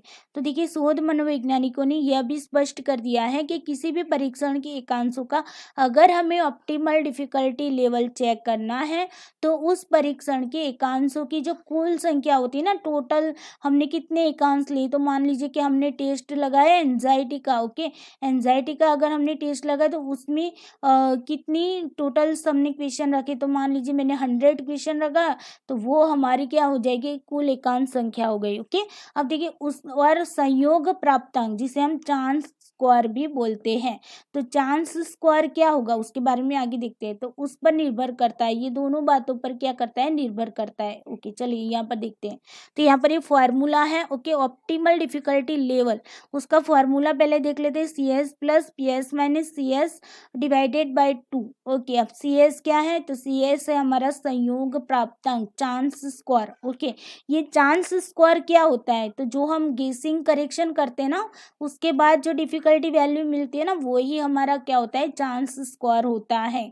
ओके, तो जैसे हमें आदर्श कठिनता स्तर अगर हमें चेक करना होगा तो हमें क्या करना पड़ेगा, हमें गेसिंग वर्क भी चेक करना पड़ेगा। तो यहाँ पर देखो हमने क्या देखा था, हमारा गेसिंग वर्क करने के बाद हमारी जो डिफिकल्टी वैल्यू कितनी मिली, तो 0.50 मिली, है ना। तो ये हमारा क्या हो गया, संयोग प्राप्तांक हो गया, यानी कि चांस स्क्वायर हो गया। ओके, चलो अब देखिए यहाँ पर चांस स्क्वायर की बात की गई है, और पीएस का मतलब क्या होगा, पूर्ण प्राप्तांक होंगे, परफेक्ट स्कोर होंगे, यानी कि हमारे आइटम जो है ना, वो टोटल आइटम कितनी है, अगर हमने 100 आइटम ली है तो उसको हम 100 आइटम बनाएंगे। ओके, परफेक्ट स्कोर हमें यहाँ पर एकांश की यहाँ पर क्या बतानी है, संख्या को बताना है। ओके, परफेक्ट स्कोर में तो देखिए यहाँ पर मान लो कि हमारा सी एस आगे हमें कितना मिला था भाई, आगे हमें यहाँ पर सी एस कितना मिला, 0.50 मिला। ओके, चलो उसके बेस पर देखते हैं। तो यहाँ पर सी एस हमारा है, यहाँ पर लिखती हूँ, सी एस हमारा 0.50 है और हमारा पी एस। ओके, अब देखो आप बताएंगे, इसको मैंने ना अनुपात में कन्वर्ट किया, 50 मिला था ना सी ए वो हमारा गेसिंग वर्क, तो गेसिंग वर्क के साथ में 50 मिला, लेकिन हमें उसे प्रोपोर्शन में लाना होगा। तो प्रोपोर्शन में कैसे लाएंगे, उसको 100 से डिवाइडेड कर देंगे, तब जाकर हमें मिलता है ना। तो ये सी एस हमारा कितना मिला, 0.50 मिला। ओके, अब पी एस जो होता है ना, वो हमारे मान लो कि 100 आइटम्स है, तो उसको हम क्या करेंगे, उसको भी प्रोपोर्शन में लाएंगे। तो 100 को अगर प्रोपोर्शन में लाएंगे तो क्या मिलेगा हमें, कि 0 पॉइंट कितना मिलेगा, 1 मिलेगा। ओके, 0.1 मिलेगा हमें, हमारा नहीं सॉरी 1 मिलेगा, 1.00 मिलेगा। ओके, ये हमारा प्रोपोर्शन हो गया, किसका प्रोपोर्शन हो गया, 100 का प्रोपोर्शन हो गया। ओके, 100 का प्रोपोर्शन कितना होगा, 1.00 होगा। ओके, अब देखो हमें वैल्यू सबकी मिल गई, अब लगा लो इस वैल्यू को, सी एस होगा हमारा 0.50, आगे हमने गेसिंग वर्क किया ना, उसका जो लास्ट में मिला वो लगाया, प्लस पी एस कितना है, पी एस हमारा 100 हमने आइटम ली है, तो उसका हम प्रोपोर्शन निकालते हैं, उसका रेशियो निकालते हैं, तो 1.00 आता है। ओके, एक आता है, तो एक को हम 1.00 में लिख सकते हैं। ओके, माइनस सी एस कितना है, 0.50 है हमारा यहाँ पर। Okay, divided by 2। चलो अब इसका कैलकुलेशन करते हैं, 0.50 प्लस देखो 1.00 में से 0.50 निकालेंगे तो कितना रहेगा, तो आप बताओगे 0.50 रहेगा, डिवाइडेड बाय 2। ओके, अब देखो इसको मुझे अगर डिवाइडेड करना है अभी इसको, तो क्या करेंगे, मैं 2 से भाग करती हूँ, तो इसका मतलब होगा 0.25। ओके, अभी देखिए कितना हुआ, 0.50 प्लस 0.25। ओके, अब देखो इसको अब कैलकुलेट करते तो कितना मिला, 0.75 मिला। ओके, तो ये हो गया हमारा ऑप्टिमल डिफ़िकल्टी लेवल, यानी कि हमारी जो आइटम थी, जो भी हमने आइटम नंबर मान लीजिए 10 नंबर की 12 नंबर की आइटम ले ली, तो इस आइटम का अगर हमने ये चेक किया पूरा, तो ये आइटम हमारी कितनी बता रही है, उसका आदर्श कठिनता स्तर कितना है, 0.75 है। ओके, तो ये बातें इस तरीके से हमें फार्मूला लगाकर हम चेक करते हैं। ओके, अब देखिए फ्रेडरिक लार्ड ने इस सूत्र द्वारा एकांशों के आदर्श कठिनता स्तर, यहाँ पर स्तर आएगा। ओके, स्तर स्तर तय करने की विधि की आलोचना की। फ्रेडरिक लार्ड है, उन्होंने बताया कि भाई नहीं, देखो ये आगे वाला सूत्र लगाकर हम जैसे चेक करते ना, ये गलत बात है। उन्होंने आलोचना की उसकी, क्योंकि उसके बारे में भी देखते हैं। उन्होंने बताया कि इस विधि द्वारा एकांश के कठिनता स्तर के बारे में लगाया गया जो एस्टिमेट है ना, तो आकलन है वो काफ़ी कम होता है। ओके, क्योंकि कठिन एकांशों द्वारा आसान एकांशों की अपेक्षा तुक्का वाला जो होता है ना, तुक्केबाजी या फिर अन्य सामान्य त्रुटियां जिसे एरर्स बोलते हैं, वो अधिक बढ़ जाती है। ओके, तो यहाँ पर जो सूत्र आगे वाला बताया गया था, उस सूत्र में क्या होता है कि गेसिंग वर्क अगर ज़्यादा भी हो जाता है, परफेक्टली हमें पता नहीं चलता। ओके, और उसमें त्रुटियां एरर्स भी बहुत ज़्यादा होती है। उसी की वजह से क्या होता है कि हमने जो एस्टिमेट निकाला है ना, वो क्या होता है, कम होता है। ओके, तो इसलिए लॉर्ड ने भी क्या किया, उसने भी आदर्श कठिनता स्तर उन्होंने बताया है। ओके, तो यहाँ पर हम उन दोनों के बारे में बात करते हैं कि दोनों हमने जो सूत्र के द्वारा जो भी कठिनता स्तर निकालते हैं, तो उसका कठिनता स्तर कितना निकलता है हर एक आइटम में। ओके, और जो लॉर्ड ने जो बताया ना, तो उसमें कितना होता है आदर्श कठिनता स्तर, उसकी यहाँ पर कंपेयर की गई है, दोनों के बीच में डिफरेंस देखा गया है। ओके, अगर मान लो कि हमारी जो आइटम है उसका कोई भी उसका जो ऑप्शन है, एक भी ऑप्शन नहीं है, यानी कि वो ऐसे टाइप है, या फिर उसे कंप्लेसन जो आइटम होती है, ऐसे आइटम में क्या होती है, ऑप्शन तो होते नहीं, जीरो होते हैं ना, तो यहाँ पर कठिनता स्तर कितना होगा, 0.50 होगा। ओके, और लार्ड ने क्या बताया कि यहाँ पर तो 0.50 होगा ही कठिनता स्तर। ओके, अब देखिए अगर हमारे ऑप्शन 2 है, विकल्प हम अगर 2 दे रहे हैं, तो उसमें हमारा यहाँ पर डिफिकल्टी वैल्यू कितना आएगा, 0.75 आएगा। ओके, अब देखिए 0.75 आता है, तो लार्ड ने बताया कि नहीं भाई, यहाँ पर 0.75 नहीं आएगा, लेकिन 0.85 आएगा। अब देखिए अगर हमारे 3 विकल्प हैं, ओके, और 3 विकल्प के आधार पर हम अगर सूत्र से निकालते हैं कठिनता स्तर किसी आइटम का, तो उसमें हमें 0.67 मिलेगा। ओके, तो लार्ड ने बोला नहीं भाई, इतना नहीं होगा, 10 ज़्यादा होगा, उन्होंने 10 आगे ज़्यादा बना दिया, और उन्होंने बताया 0.77 आएगा। फिर 4 ऑप्शन होते हैं, है ना, मल्टीपल चॉइस में होते हैं, इस तरीके से 4 ऑप्शन होते हैं, तो 4 ऑप्शन का यहाँ पर सूत्र की बेस पर बनता है 0.63 बनता है। ओके, तो लार्ड ने बताया नहीं भाई, यहाँ पर 0.74 बनेगा। ओके, अब देखो यहाँ पर अगर हमारा ऑप्शन हमारे 5 है, ओके, 5 ऑप्शन है, तो यहाँ पर उसका जो भी सूत्र के बेस पर बनेगा, क्या बनेगा, 0.60 बनेगा। ओके, लेकिन लार्ड ने बताया नहीं भाई, ऐसा नहीं, यहाँ पर कितना बनेगा, 0.69 बनेगा। ओके, तो इस तरीके से उन्होंने क्या बताया है कि इस तरीके से हम देख पाते हैं कि कैसे इसका हम डिफ़िकल्टी वैल्यू चेक कर पाते हैं। ओके, तो आई होप अब आपको यहाँ से भी समझ में आ गया होगा कि कैसे यहाँ पर डिफ़िकल्टी वैल्यू चेक किया जाता है, गेसिंग वर्क चेक किया जाता है, उसके बाद आदर्श जो कठिनता स्तर देखा जाता है, वो भी कैसे हम तय कर पाते हैं। ओके, तो इसके बेस पर हम ये देख पाते हैं, और इस फार्मूला का यूज़ करके भी हम क्या कर पाते हैं, उसका आदर्श कठिनता स्तर भी तय कर पाते हैं। ओके,